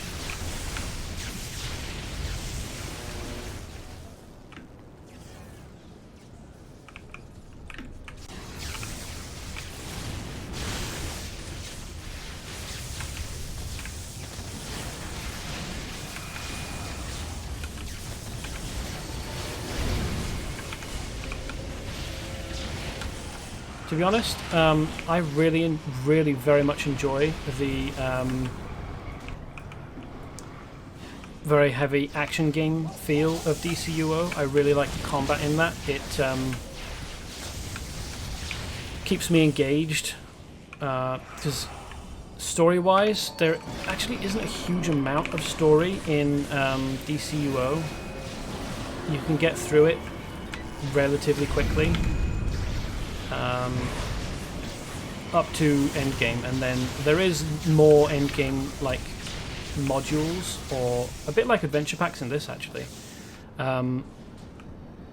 There is a bit more in the adventure packs. I haven't, well, the rest of the endgame content, I haven't done a huge amount of endgame content in DCUO, but that's mainly because I'm a raging altaholic and I love creating new characters more than I do getting to endgame content with existing characters.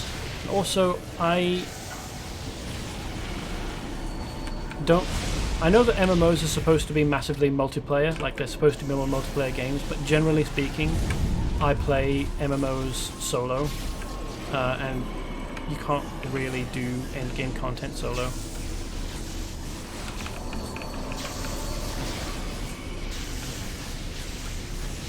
That's not how it's designed.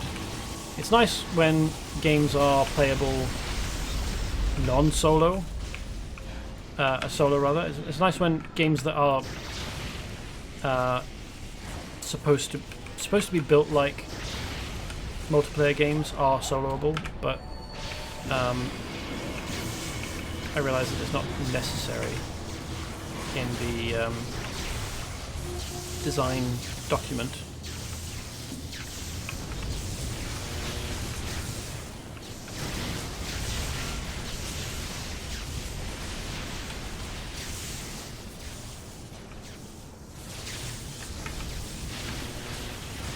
So, if I was picking features for a new superhero MMO, I'd pick a lot of stuff from DCUO, to be honest. I really like the move away from quite rigid WoW-style combat that DCUO made. Because for all the good things about WoW, I don't think that the combat is one of them. It's too stilted, and I like that you can react immediately to things in DCUO. and I like that there's no global cooldown.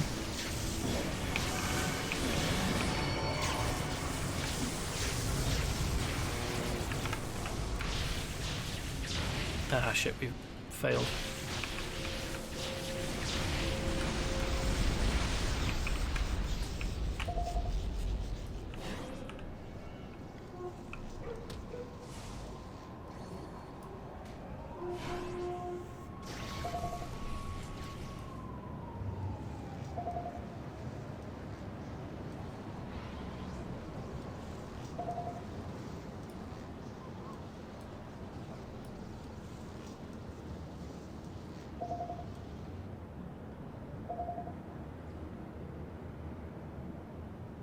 Oh, it was a time limit issue, was it? Issue, okay.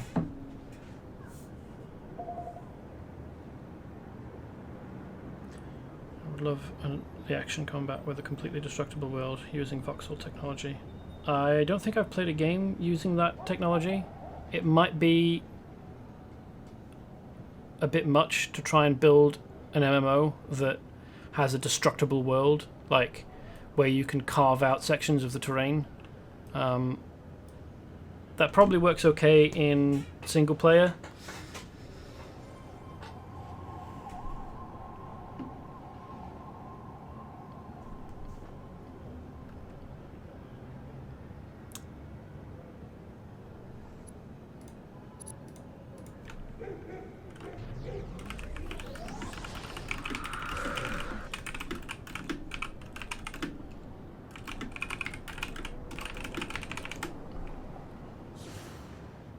Oh, hey, cool. I haven't seen that transformation power before. Freedom Force was a single-player game where you did run combat RTS-ish stuff, and the landscape had buildings you could destroy. It would repair over time, maybe even populate the city's superhero response team to spawn and repair things. Ha, cool.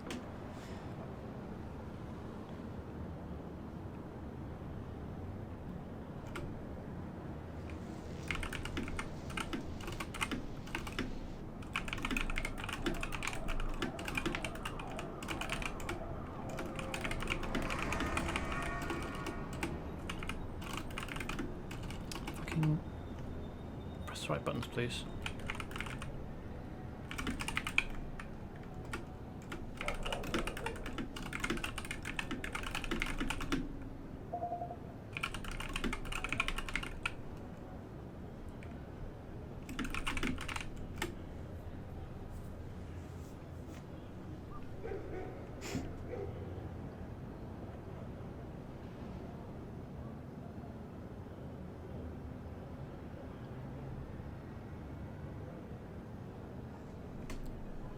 Plus there's like 25 minutes before the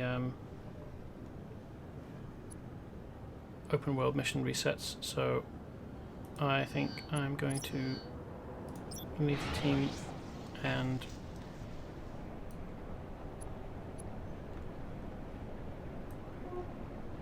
where is that? No, let's do Finding Amphibian.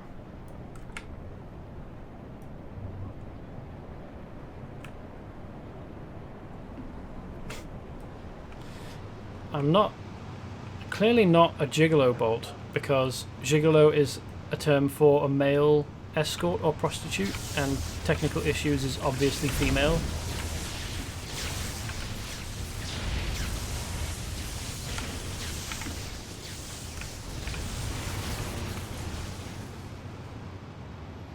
So, aha! I was in the right place. So instead of blue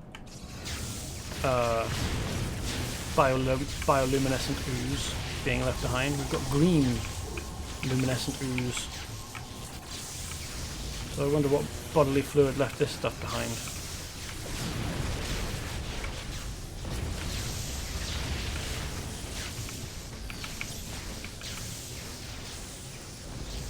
You could play Freedom Force real time, but yeah, you could pause it at will to think about what to do. No new character of mine. Oh, right.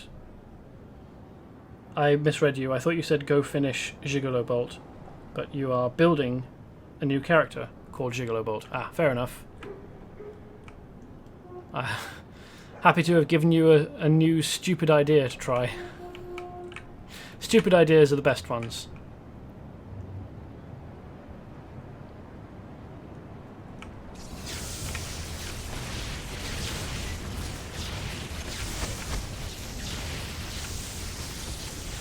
So, I guess we go in here? No, that isn't. I thought that these were the silvery sheen of a mission, like, interactable object, but no.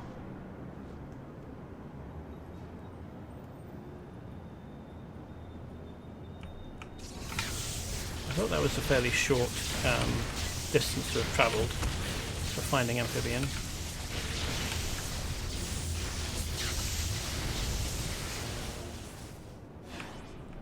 Oh hey. It was weird. I saw out of the corner of my eye a guy or something that looked like a guy go running by. Or a guy or something that looked like a guy go running by.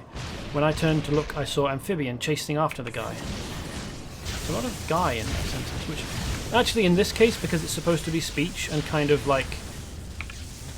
Ooh, King's spiked bar braces. Yes, please. I'll take those. Because this is supposed to be, like, verbal speech and also... kind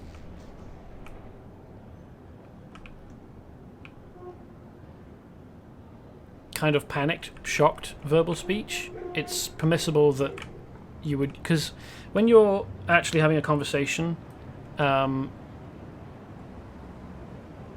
conversational speech sounds different from, like, prose speech, the way that characters talk in books. Spoken English or spoken words sound different. You kind of waffle, repeat yourself. It's not as smooth. Technical issues. You must be looking for Amphibian. Whoops. Oh, damn it.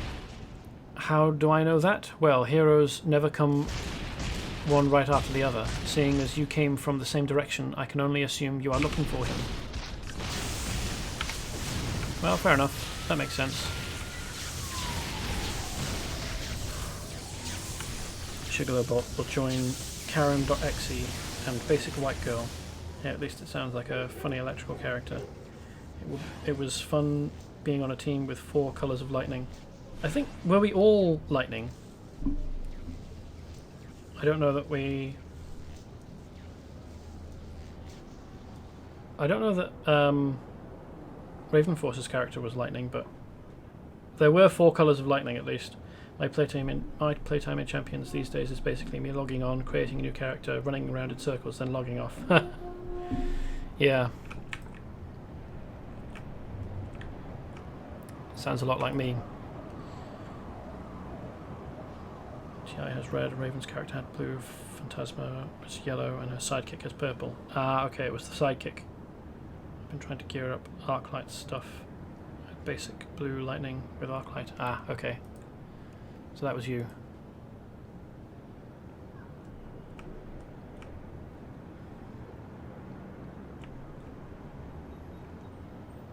I wasn't sure whether Arclight was just someone who had happened by or whether it was someone watching, but I guess that's the answer. It was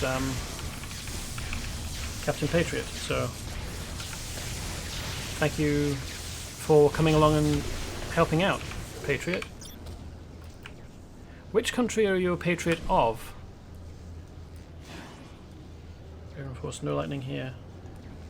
Was it someone else? Someone had purple lightning, and someone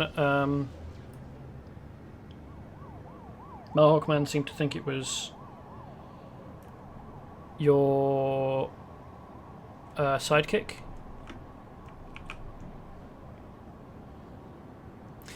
It was certainly helpful, yes, thank you for trying at least. It seems that we weren't quite able to keep up with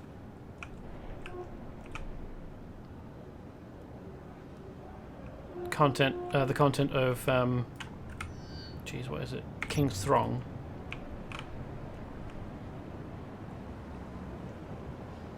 But to be fair, I wasn't really paying that much attention to what we actually needed to do. I was trying to remain entertaining. I think King's Throng really needs 10 players. It certainly seems like it needs a lot. Possibly a more focused team, a team that's been put together with that in mind.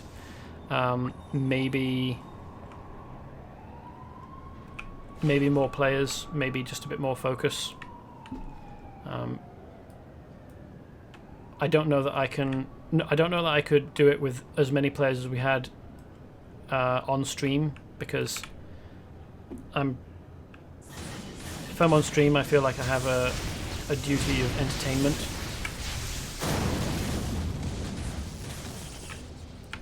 Yeah, it's weird.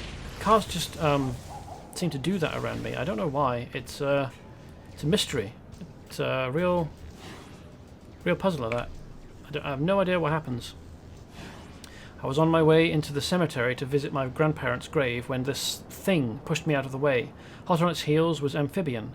I just decided if a hero was chasing something into the cemetery, I'm just going to stay out of here for a while. That's probably wise. I think King's Throng, with 4 of us, we had less than half the kills we needed done. Yeah, I think I remember it being quite low. Thanks, I guess. So apparently you successfully altered the time stream and changed the future, so I no longer turn into an evil monster.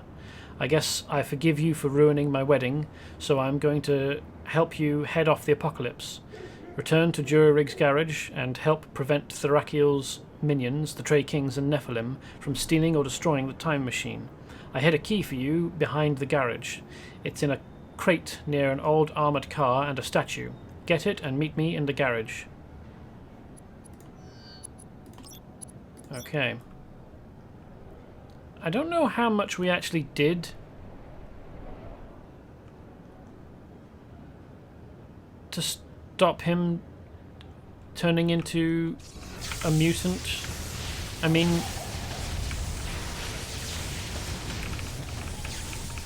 as far as I can tell, we pulled the mutant Foxbat from the future, and the current Foxbat went back in time, he said. So I don't know how that's supposed to work, temporally speaking.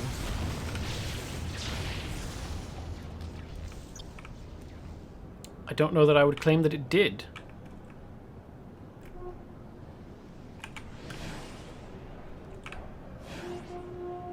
Oh hey.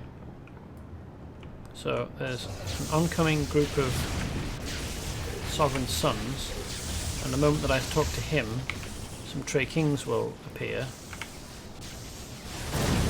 Here we are.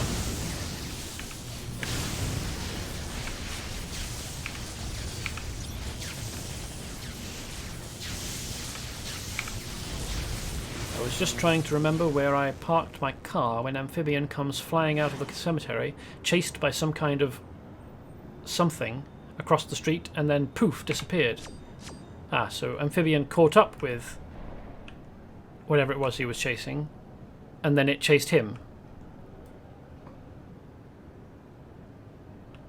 The paradox. It is. It's that, amongst many types of time travel trope, is a paradox.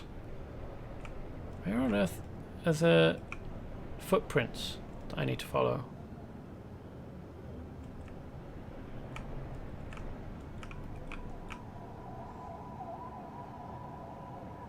Aha, I wasn't in the right place to have them spawn. And then sewers. More sewers. Great. So we probably don't have enough time. Yeah, we don't have enough time to look at all of the villains on that side. But it seems odd to me that all of them would be in the same place together, fighting alongside one another.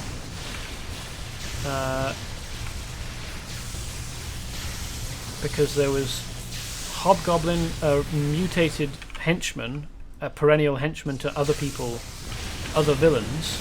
No matter how powerful he is, who we meet in Stronghold and subdue. There was Ripper, I want to say, who is a viper-controlled snake manimal. Grond, who I don't think has any allegiance at all.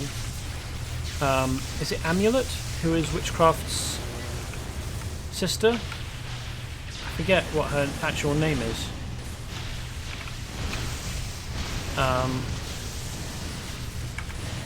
Firewing, who apparently you don't actually meet on Earth. You meet him in a Malvern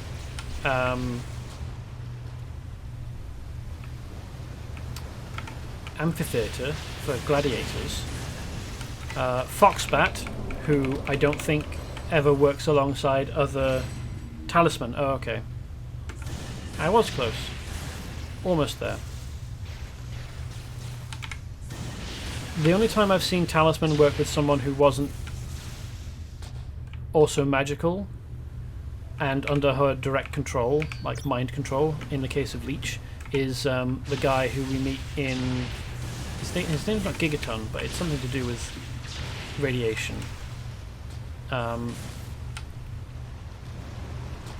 He's under the dome in northeastern Southwest Desert. And she convinces him to work for her because she's pretty, I think. That seems to be the essence of it. Because she's a non-mutated female human and he wants to bone, basically.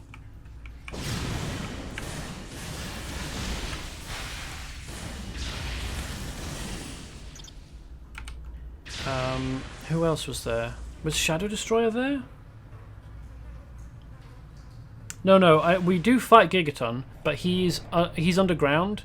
He is the one who attacks Project Greenskin and creates the radioactive dome around Greenskin that prevents you from leaving during the crisis there. But when you're actually out in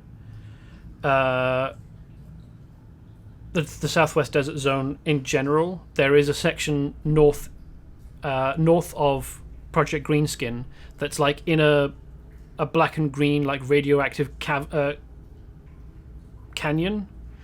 kind of an L-shaped canyon that you with a dome, another dome that you get into through a mine. It's where they're making a rocket that they're going to launch at Project Greenskin. So by that point, you've already defeated Gigaton. I don't know whether he's supposed to have died or escaped or been captured and sent to prison. But it's definitely not Gigaton that you meet under the second dome next to a rocket, who, whilst Talisman is convincing him that he should attack Project Greenskin.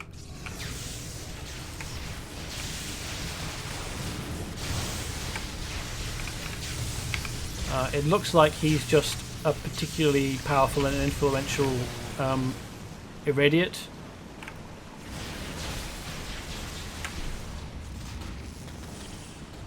Anyway, you don't, I think, really see Talisman work alongside anyone. She has subordinates who serve her for various reasons, whether that be because she controls them or because they want to bang her. And I think Shadow Destroyer was also in that splash screen. And he, again, doesn't work alongside anybody. He has servants. And I don't know that he ever really appears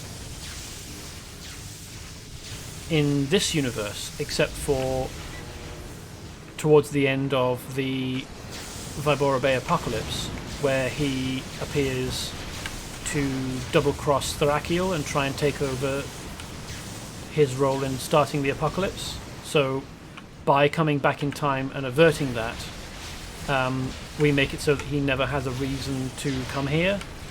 So in one timeline, Dark Shadow Destroyer does appear here, but in another, in this timeline, this altered, fixed timeline, he doesn't. So, I mean, it leaves a little bit of a question over whether he does or not open, but yeah, in one timeline he does, in one timeline he doesn't. So quite why you'd see him fighting alongside good will always triumph, because evil is, well, evil. So I don't know why you would ever see Shadow Destroyer and Grond and Talisman and Ripper and Firewing and Foxbat all together. Wild. So they've been here for a while, because, or at least this place has been flooded for a while, because this has got like coral reef and kelp growing here.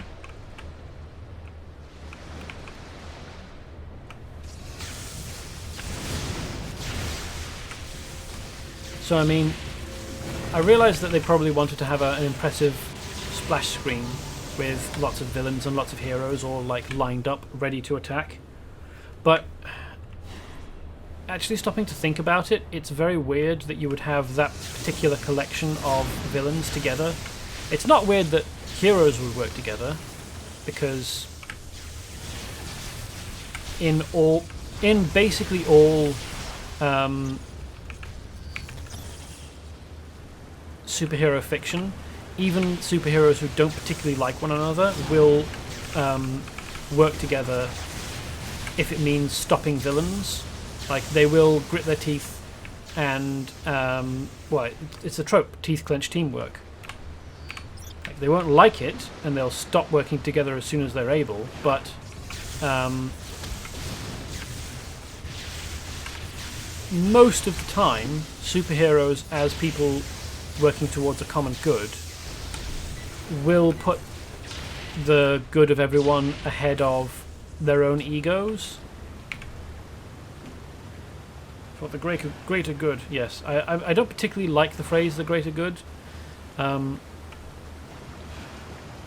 a variety of reasons, but yes, basically.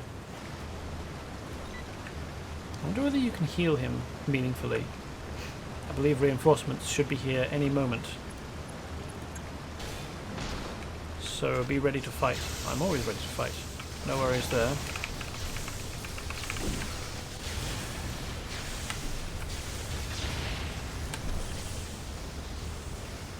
I'm still very weak. I need more time to rest up, but I hear more reinforcements coming.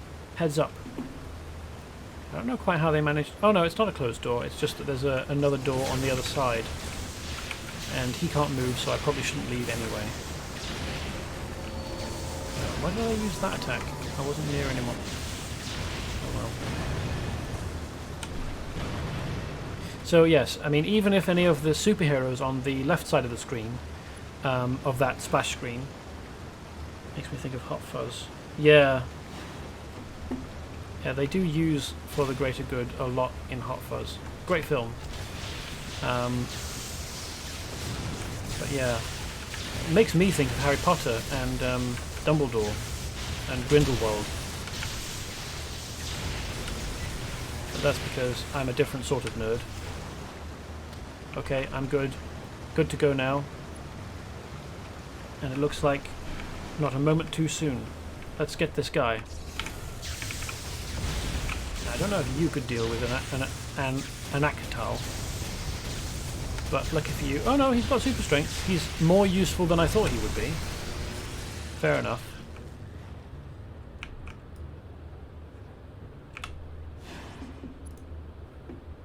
Thank you for rescuing me, technical issues. I don't even want to think about what would have happened had you not been here to save me. You would have been mutated into a horrible clifothic reptile creature.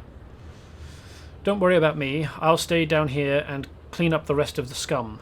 Thanks again. I am worried about you, because it doesn't appear as though you're capable of dealing with the rest of the scum.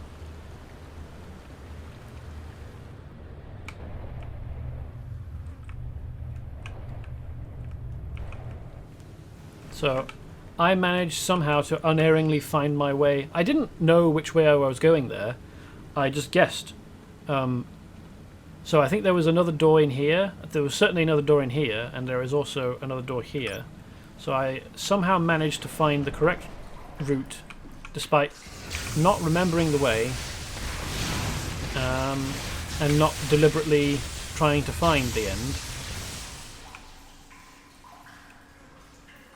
But I will take responsibility for cleaning up the rest of these assholes, because I don't actually have any faith in Amphibian to be able to manage it himself.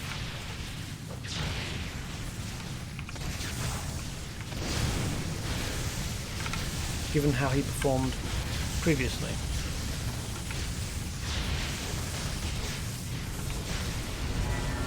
Eat Gigabolt.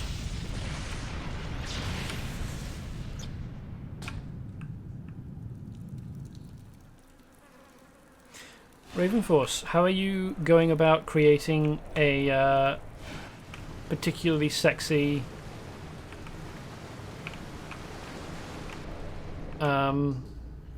gigolo character? Are you having him not wear very much? It's a bit difficult in this game to come up with a... Well, I mean, I don't know, really. I'm about as straight as it's possible to be. I wouldn't be able to say what makes an attractive man.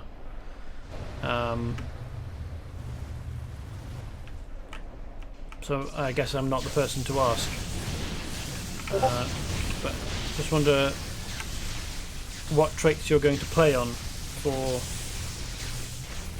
your... Well, having said that, I suppose a gigolo doesn't have to be physically attractive necessarily. Like, that's not... It's helpful in the sex work career, I suppose, to be attractive to the opposite sex, but it's not absolutely necessary. You probably won't make a huge amount of money being an ugly sex worker. Although I suppose an ugly sex worker could still do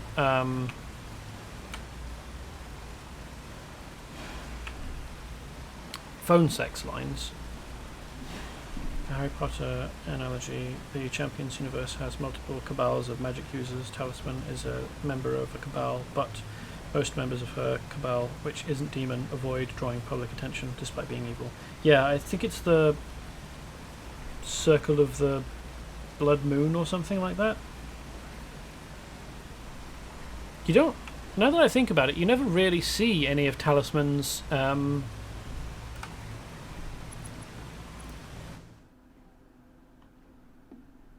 supporting, magic circle. It's just her you see. Scarlet Moon. Okay, I knew it was something to do with a circle of a moon that was red, and I thought it's probably Blood Moon. But then I was thinking, well, but there's the Blood Moon event, which is different. It's to do with tachophonies. I wonder whether I can still... So despite using my mysticism skill to unravel the enchantment on the gemstone that we got, which we were supposed to get during finding Amphibian, the gemstone that was transforming Amphibian, we can still... Oh, we've still got on the mini-map, or the major map, I suppose, we've still got on the map the list of things that Caliburn wants us to do.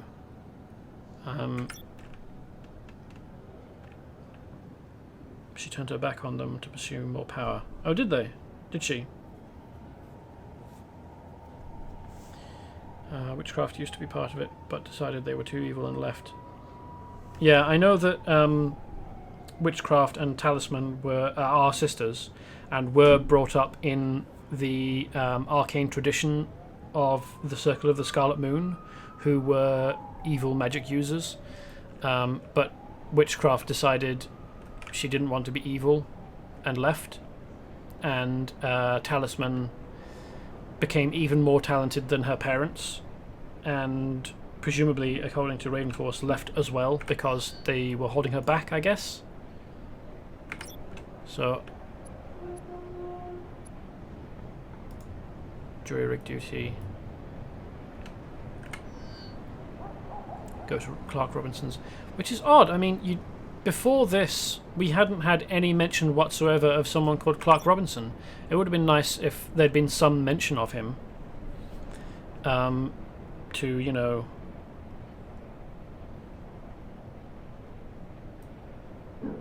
let us know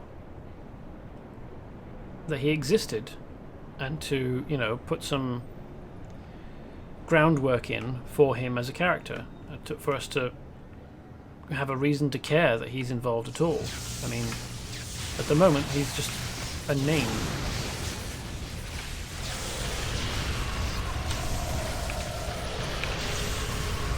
They could have used the Edward Cullen stand-in, actually, now that I think about it, instead of Clark Robinson, which is a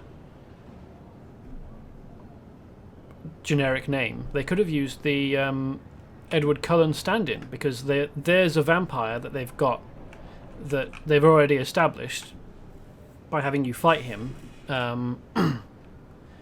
when he gets voodoo mind-controlled by Foxbat. Like I said, the Cabal avoids public attention. Being a supervillain is too much public attention. Yeah, fair enough. It is cool that they're there as a background element to the lore, and also, like, it makes sense that there would be a variety of people doing that sort of thing, only some of which are willing to be public about it. So, like, there's Demon. I suppose the Trey Kings probably counted before they started actually transforming into Clifothic monstrosities. But it would be nice if there were more evil magic organizations to fill out like a tapestry, because you would imagine that each culture, you know, European, Middle East, Far East,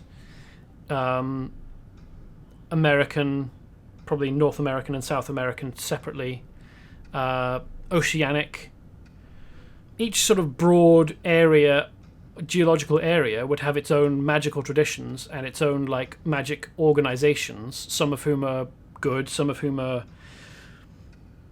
evil, depending on your definition of evil. And, like, I imagine some of it would be cultural differences, and that there isn't ever just going to be one of each.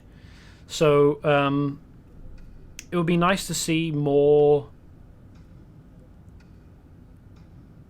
reference to evil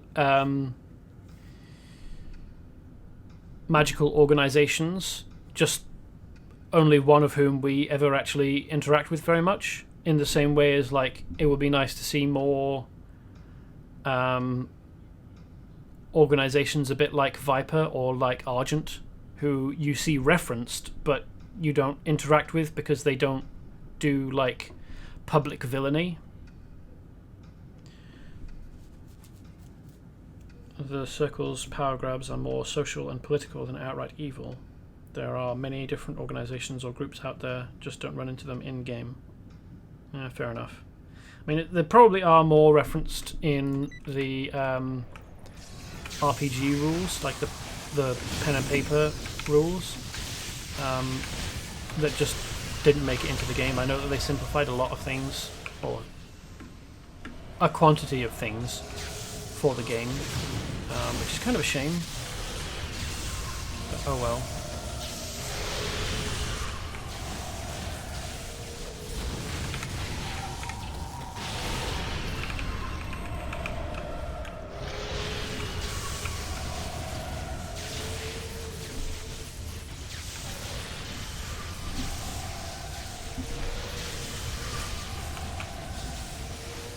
Because a more filled out world is a more real feeling world, because if it's got more stuff going on referenced to, it makes it feel like there's a full tapestry, all interconnected.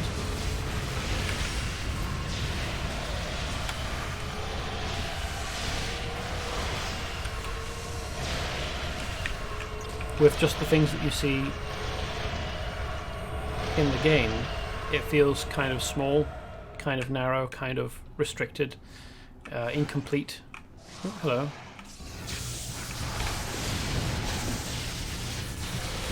Missed a few chapter. Yeah, the PTRPG has giant piles of background material not used in game. Yeah, it's a shame.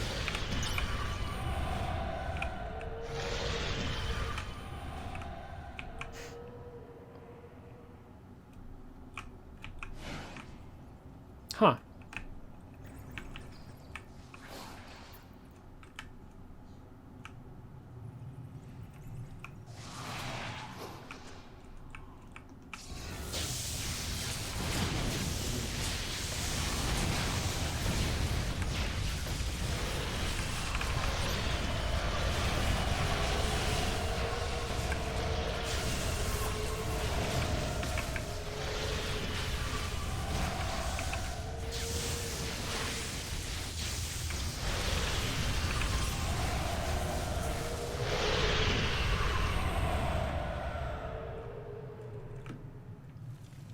So there's nothing in here.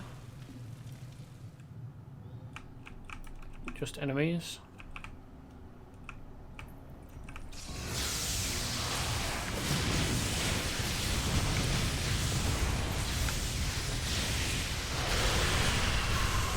I suppose any of you know whether City of Heroes was based on an existing IP, or whether the people that made that... Was it Cryptic that made City of Heroes? I don't remember. Whether the people that made that came up with it whole cloth.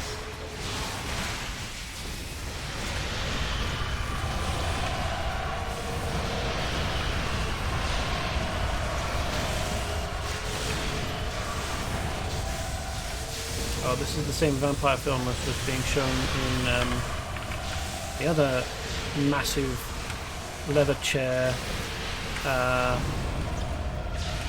leather armchair and sofa.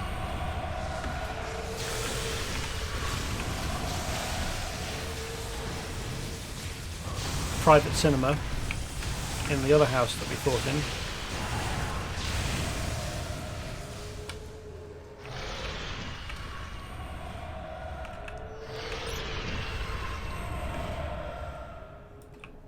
Wonder whether these are on the same level. Yeah, it looks like they are, doesn't it? Or maybe that's slightly higher. No, same level. Because this goes across this wainscoting.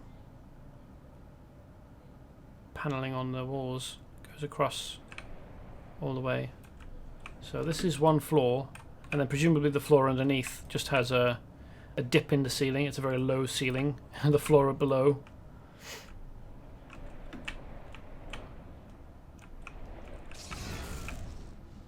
That make a bit more sense if an indoor cinema is a 2-floor room, like it occupies space in 2 floors of the building. If I recall correctly, City of Heroes was a new IP, but it's owned by the publisher. Yeah, I think I remember reading like last year that the IP rights were coming up on public domain, and that this was therefore reason to hope that the one of the fan communities might be able to acquire the rights. This doesn't seem to have happened thus far, unfortunately. I don't know, I haven't read anything more about that recently. I suppose I could go on one of the City of Heroes Discord servers and ask, or find a forum somewhere. It would be nice if it was acquired so that they could be run officially, because then I'd be able to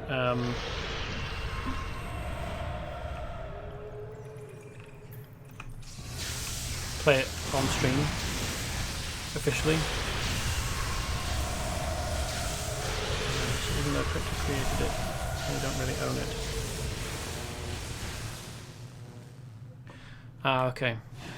Because yeah, I keep forgetting, in video games, publisher is different from creator.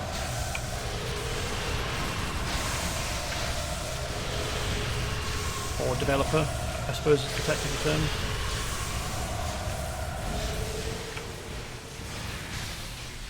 But it's interesting that I thought I was correct in thinking, remembering that City of Heroes was also made by Cryptic.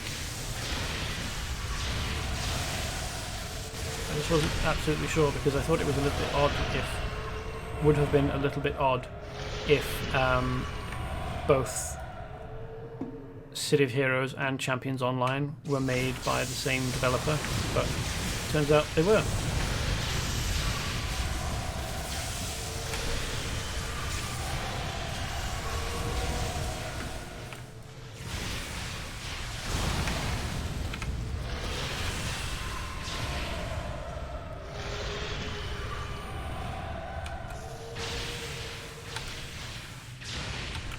I wonder how anyone is supposed to be able to get these books out.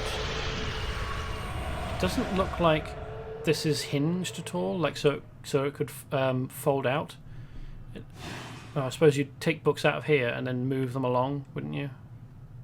It's a bit arduous just for keeping books. Oh well.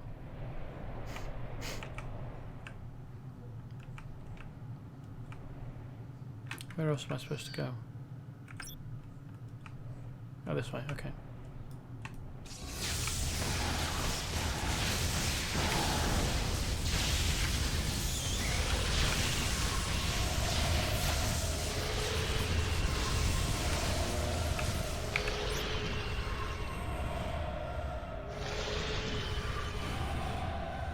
Champions was made in large part because COH was closed. Ah, fair enough. I know that the guy who led development on... Well, I mean, I don't know. I read anecdotally that the guy who led development on Champions Online had left City of Heroes before it closed because no one there was letting him realize his vision. And so he came and worked on Champions Online and got to more or less achieve his vision, and it didn't actually work out very well. There were good reasons for people on City of Heroes stopping him doing what he wanted, and it almost cost them the game.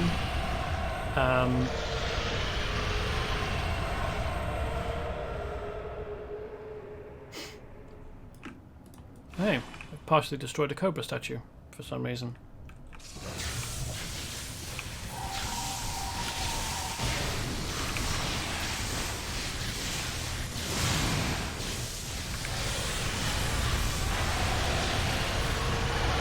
I don't know what happened to him after it was realised that he was kind of spoiling Champions Online as well.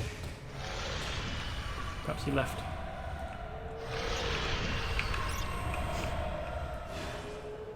I've seen real bookcases like that, and yeah, you have to slide them out the hard way.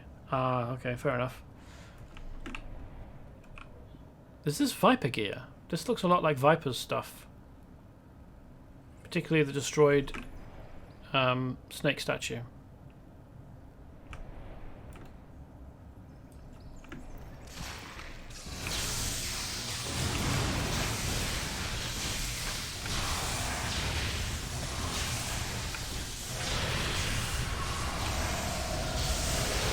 Since I started late today, I'll be going late as well, so if I do realise that it's past 11, but since I started at like 20 to 9, due to issues with time management today, I'll be going for another 15 minutes or so. I had thought when I started that I would be out of content to do here, but it seems nope, there is still more Vibora Bay left. Ah, there are dudes up here, I thought so.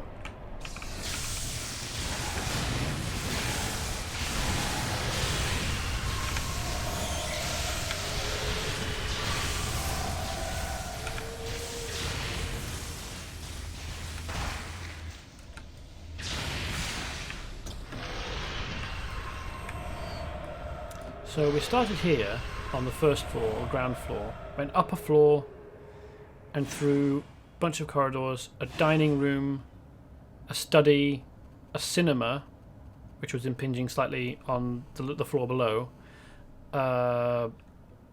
library, I think this is a ballroom, which is a 2-floor affair. So this is the second floor, and this is the 3rd floor. So this mansion, this is the atrium. You would think that this would be facing outwards, like this way or this way. Odd that you would enter here, and this is supposed to be like the way out. But this is an enormous mansion, isn't it?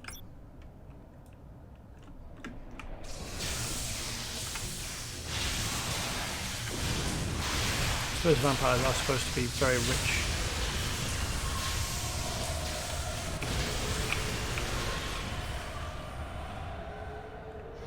Alright, let's actually do the thing.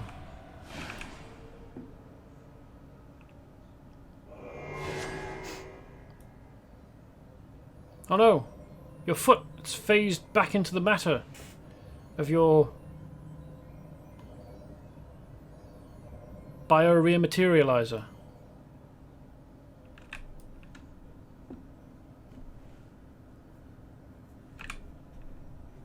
Let's get out of here. Whoa, I never thought I would get out of here. Get out of there, rather. Glad you figured out how this biomaterializer works. Actually, we can more about the biomaterializer later. Let's probably talk more about the biomaterializer later, but that's actually a misspelling rather than just a missed word. For now, let's just get the heck out of here. Sure. Sounds good. That's a Teleos cloned brain in a box. This is definitely Viper stuff. Because Viper had a deal with Teleos to get cloned brains to help them with their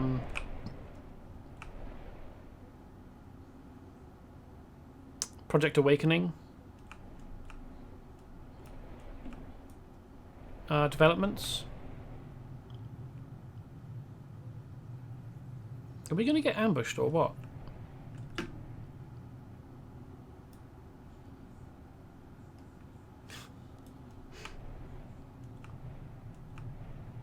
Ah yes, here we are. Oh, he does have guns.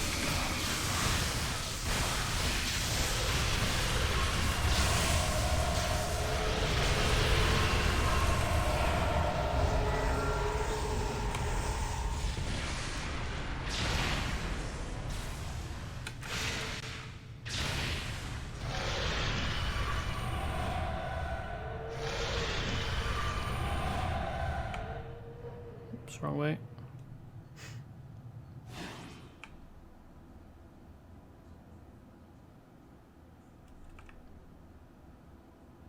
Is it just me, or was the blood graphic overlay over my character purple then instead of red? Oh well. Ravenforce, I love how you're finding all these errors. It's great. Well, I suppose I've got to apply my talents of nitpicking somehow. I'm glad that you guys are enjoying it. Or at least one person is enjoying it. Wow, he's got to walk the whole length of this map to get out. How tedious. At least there aren't too many ambushes. Wow, he's using an orbital strike inside. I mean, fair enough, I don't really care about destruction wrought on the building. Like, fuck them. It's the vampires who've got to pay, after all, but I wouldn't have thought that he would have access to that power. Like, I suppose that he's just a gadgeteering build of some kind. Oh, huh. Okay. So actually we were on the first floor, almost all of that. The ground floor, rather.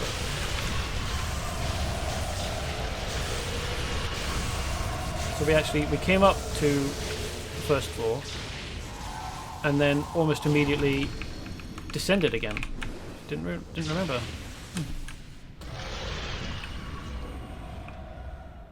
Descended back to the ground floor for no reason at all.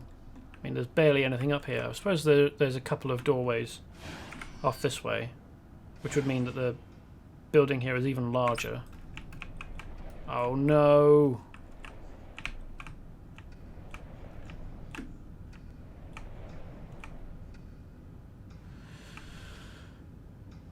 I can't even escort him to safety.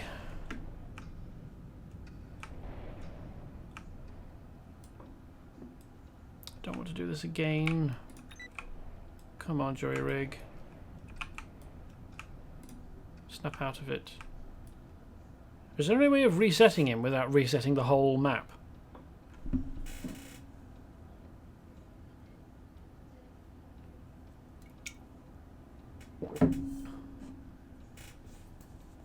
Thunderclap? Okay. No.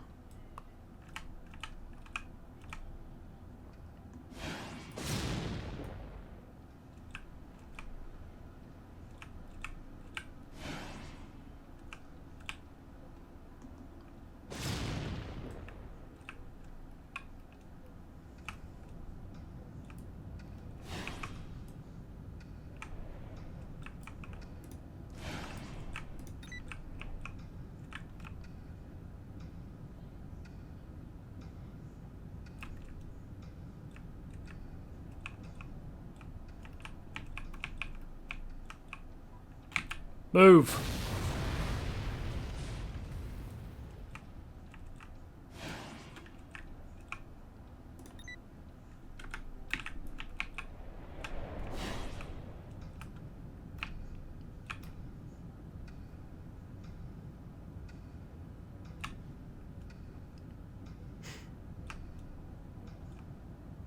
I feel like I could put the sofa down and then attack it. Come on. I can't even hit him.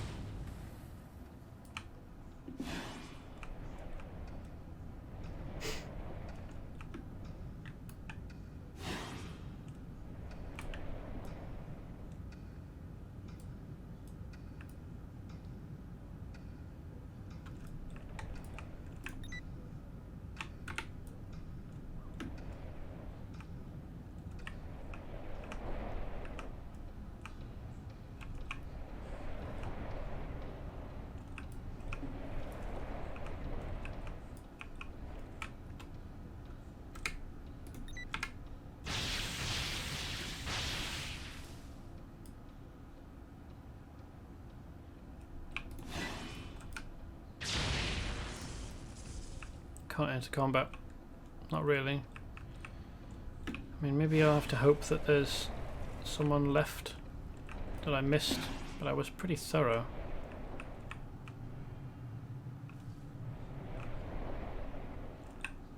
Why does this idiot thing keep getting stuck in doorways?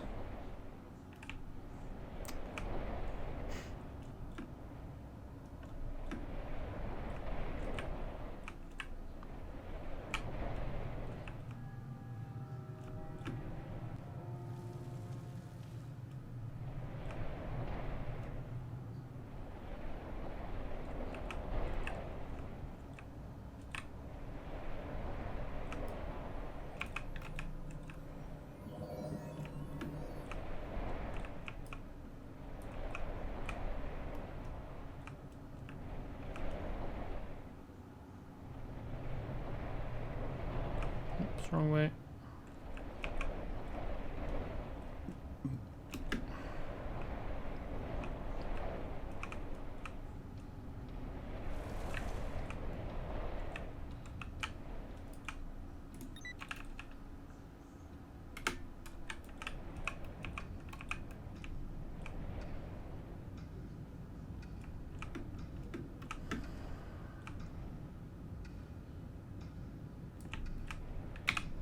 Gonna have to do it again.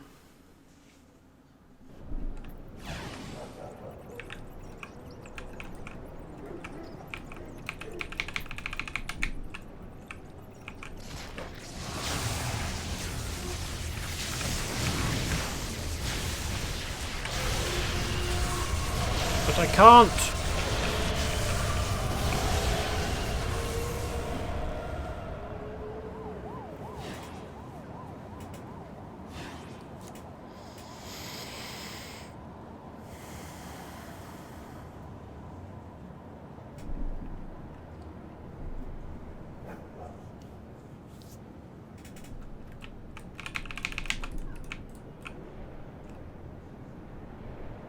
Can't re-enter the mansion.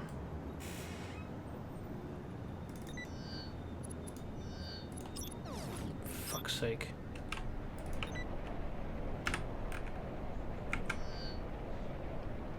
That is ridiculous.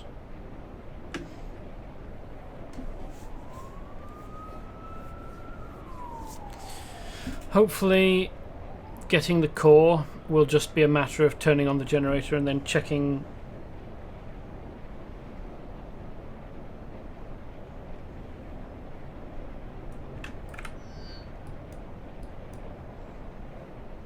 the yellow circle is located lighter. It's not done. Hopefully getting the power core is just going to be a matter of going waiting 20 seconds at iZombie.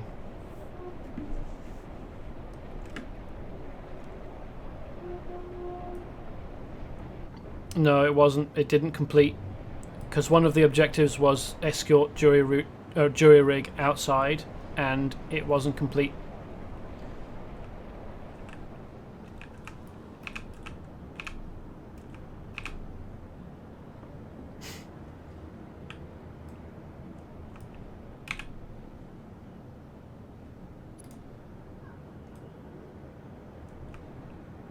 Oops.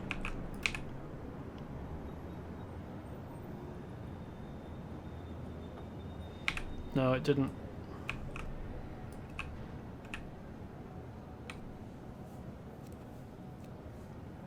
Thankfully, yeah, whoever it was that mentioned that I only need to wait like 20 seconds for it to charge has saved me trying to do this or trying to collect people together to attempt it again.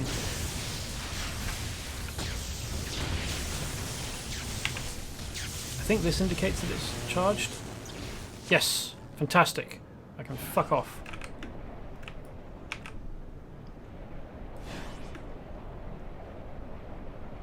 The weird cross-shaped, like, aura over the piston-looking things indicates that it's charged and ready. So you don't have to spend 10 minutes doing iZombie.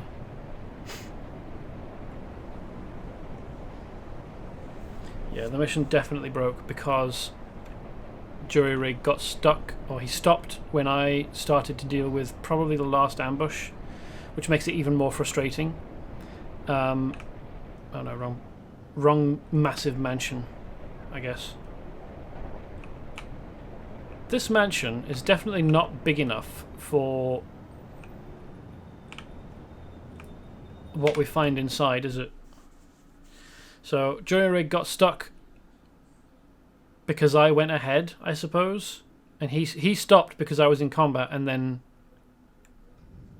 wouldn't move.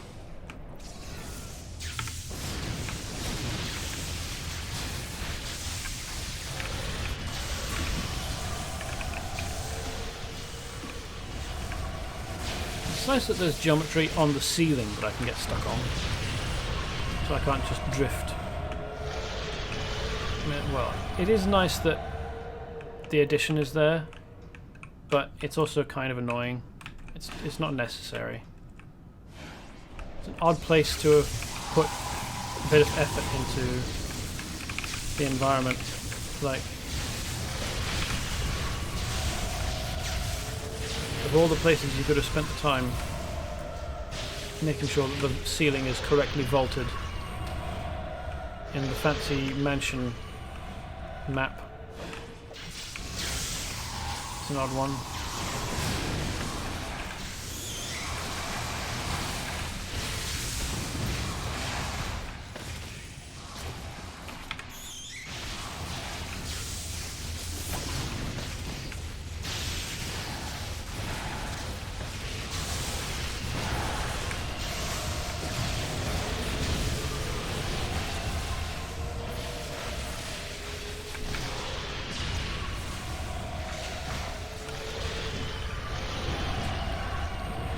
Is it just me, or is... Oh no, it's gone. It looked very purple, that blood, or bleeding visual effect.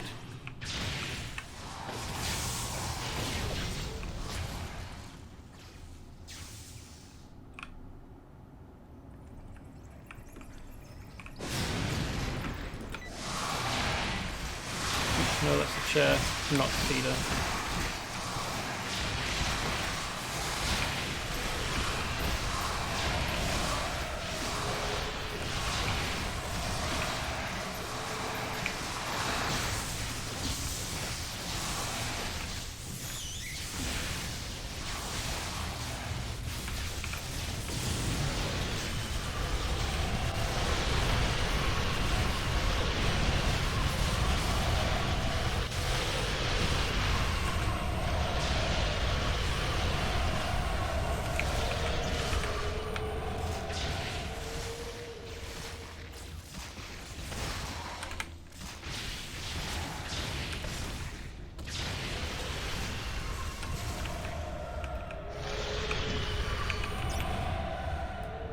Yeah, it's very purple, isn't it?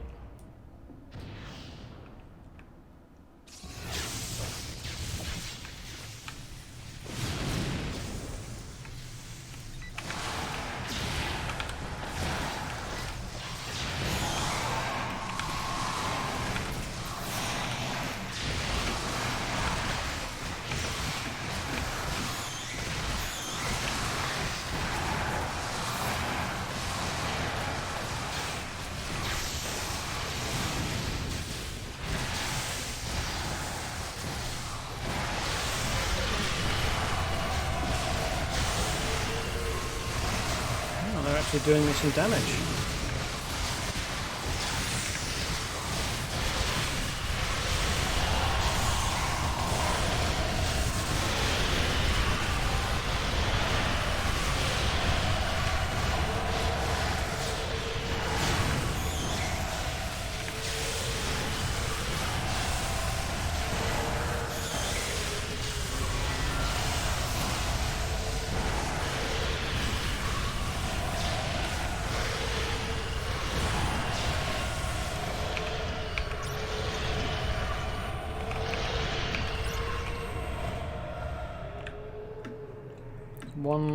One group that I missed.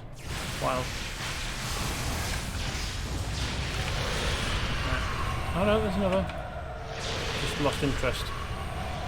Decided not to be involved.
You know, I'm surprised that we haven't met the guy whose place this is supposed to be.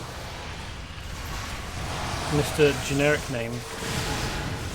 Hi, Digital Seahorse. Welcome.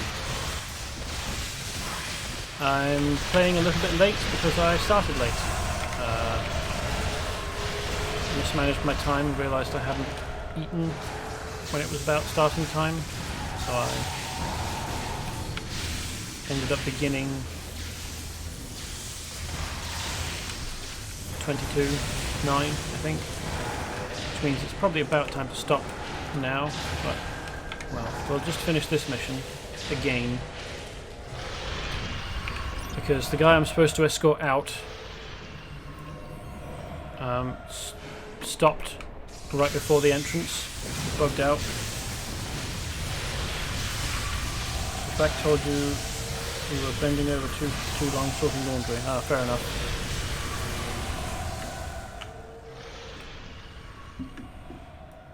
Sorry to hear that.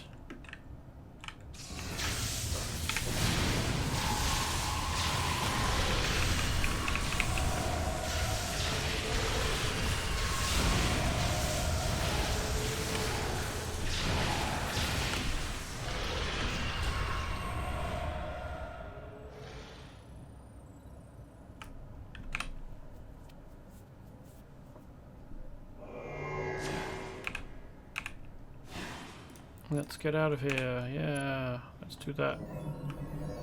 And now we wait for him to walk slowly out of the building. Probably shouldn't go too far ahead either, just for the sake of hopefully not getting him stuck again.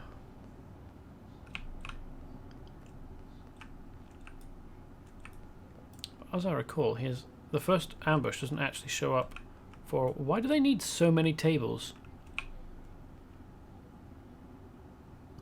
Why is there a long line of exactly the same painting over and over?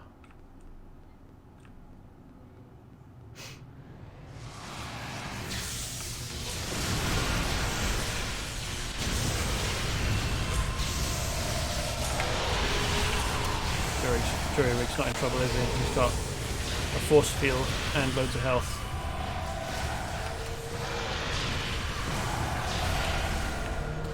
It would be frustrating if he died this time, right before we got him out. And hopefully he won't stop again. Someone bought up all the limited prints to make it higher value in the market. Yeah, maybe. I mean, there's an awful lot of fucking... There's more of them. Look! Someone's hoarding prints of this artwork to artificially increase the value.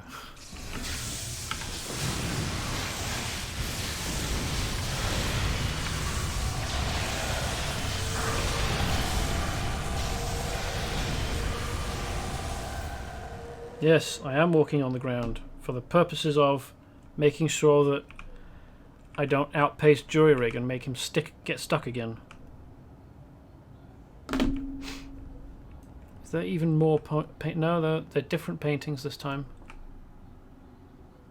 Child in red smock, I suppose. The fuck's he gone? Oh right, yeah. More of this guy.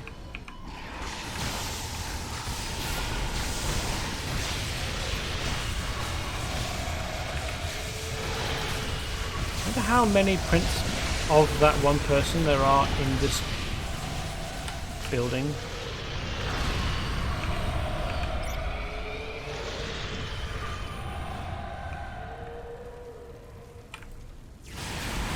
At least this room has different pictures.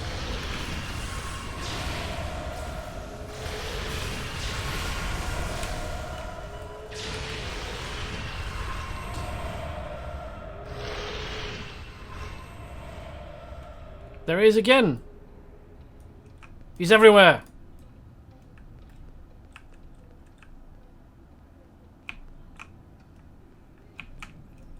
Oh, yeah, don't. Okay, good.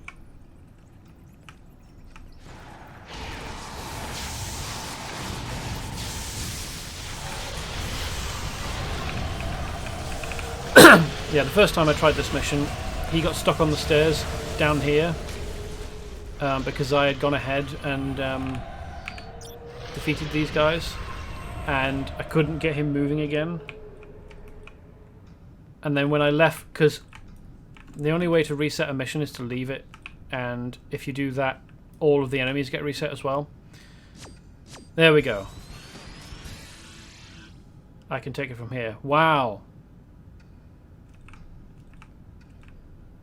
Do you reckon you could manage from the front door? Do you?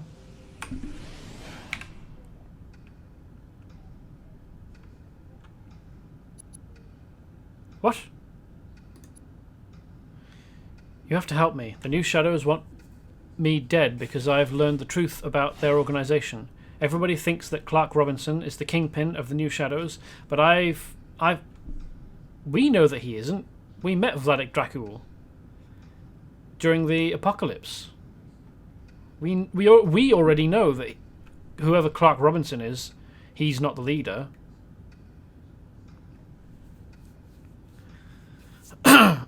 But I found out that he's been glamoured by the ancient vampire king Vladik Dracul. Robinson is just a mind-controlled puppet of Dracul. Robinson has been ordering his underlings in the New Shadows to become vampires, but he is just doing Dracul's bidding so Dracul can have an army of vampires at his command.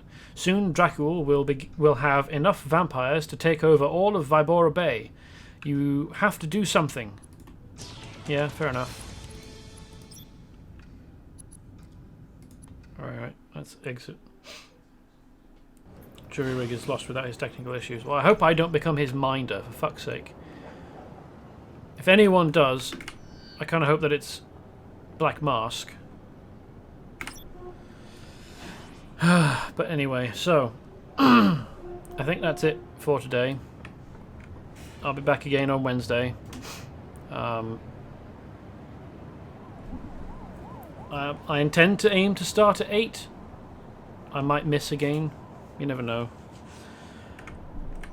I cannot see the future. I don't know what might come up. So we've still got stuff to do. There's Robinson Family Crypt, which I don't really have any memories of. I don't know that I actually got this far with that mission. I think I got stuck trying to do iZombie and didn't realise that I could take the object from it to come over and do this.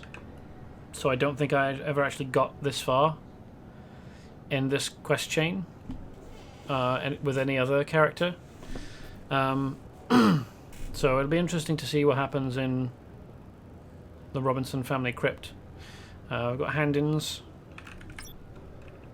But yeah, that's where I'm leaving it for today. Thanks for watching. I hope you've enjoyed it. And I will see you again at some point, whenever it happens to be that you feel like or are able to join the stream. So, goodbye.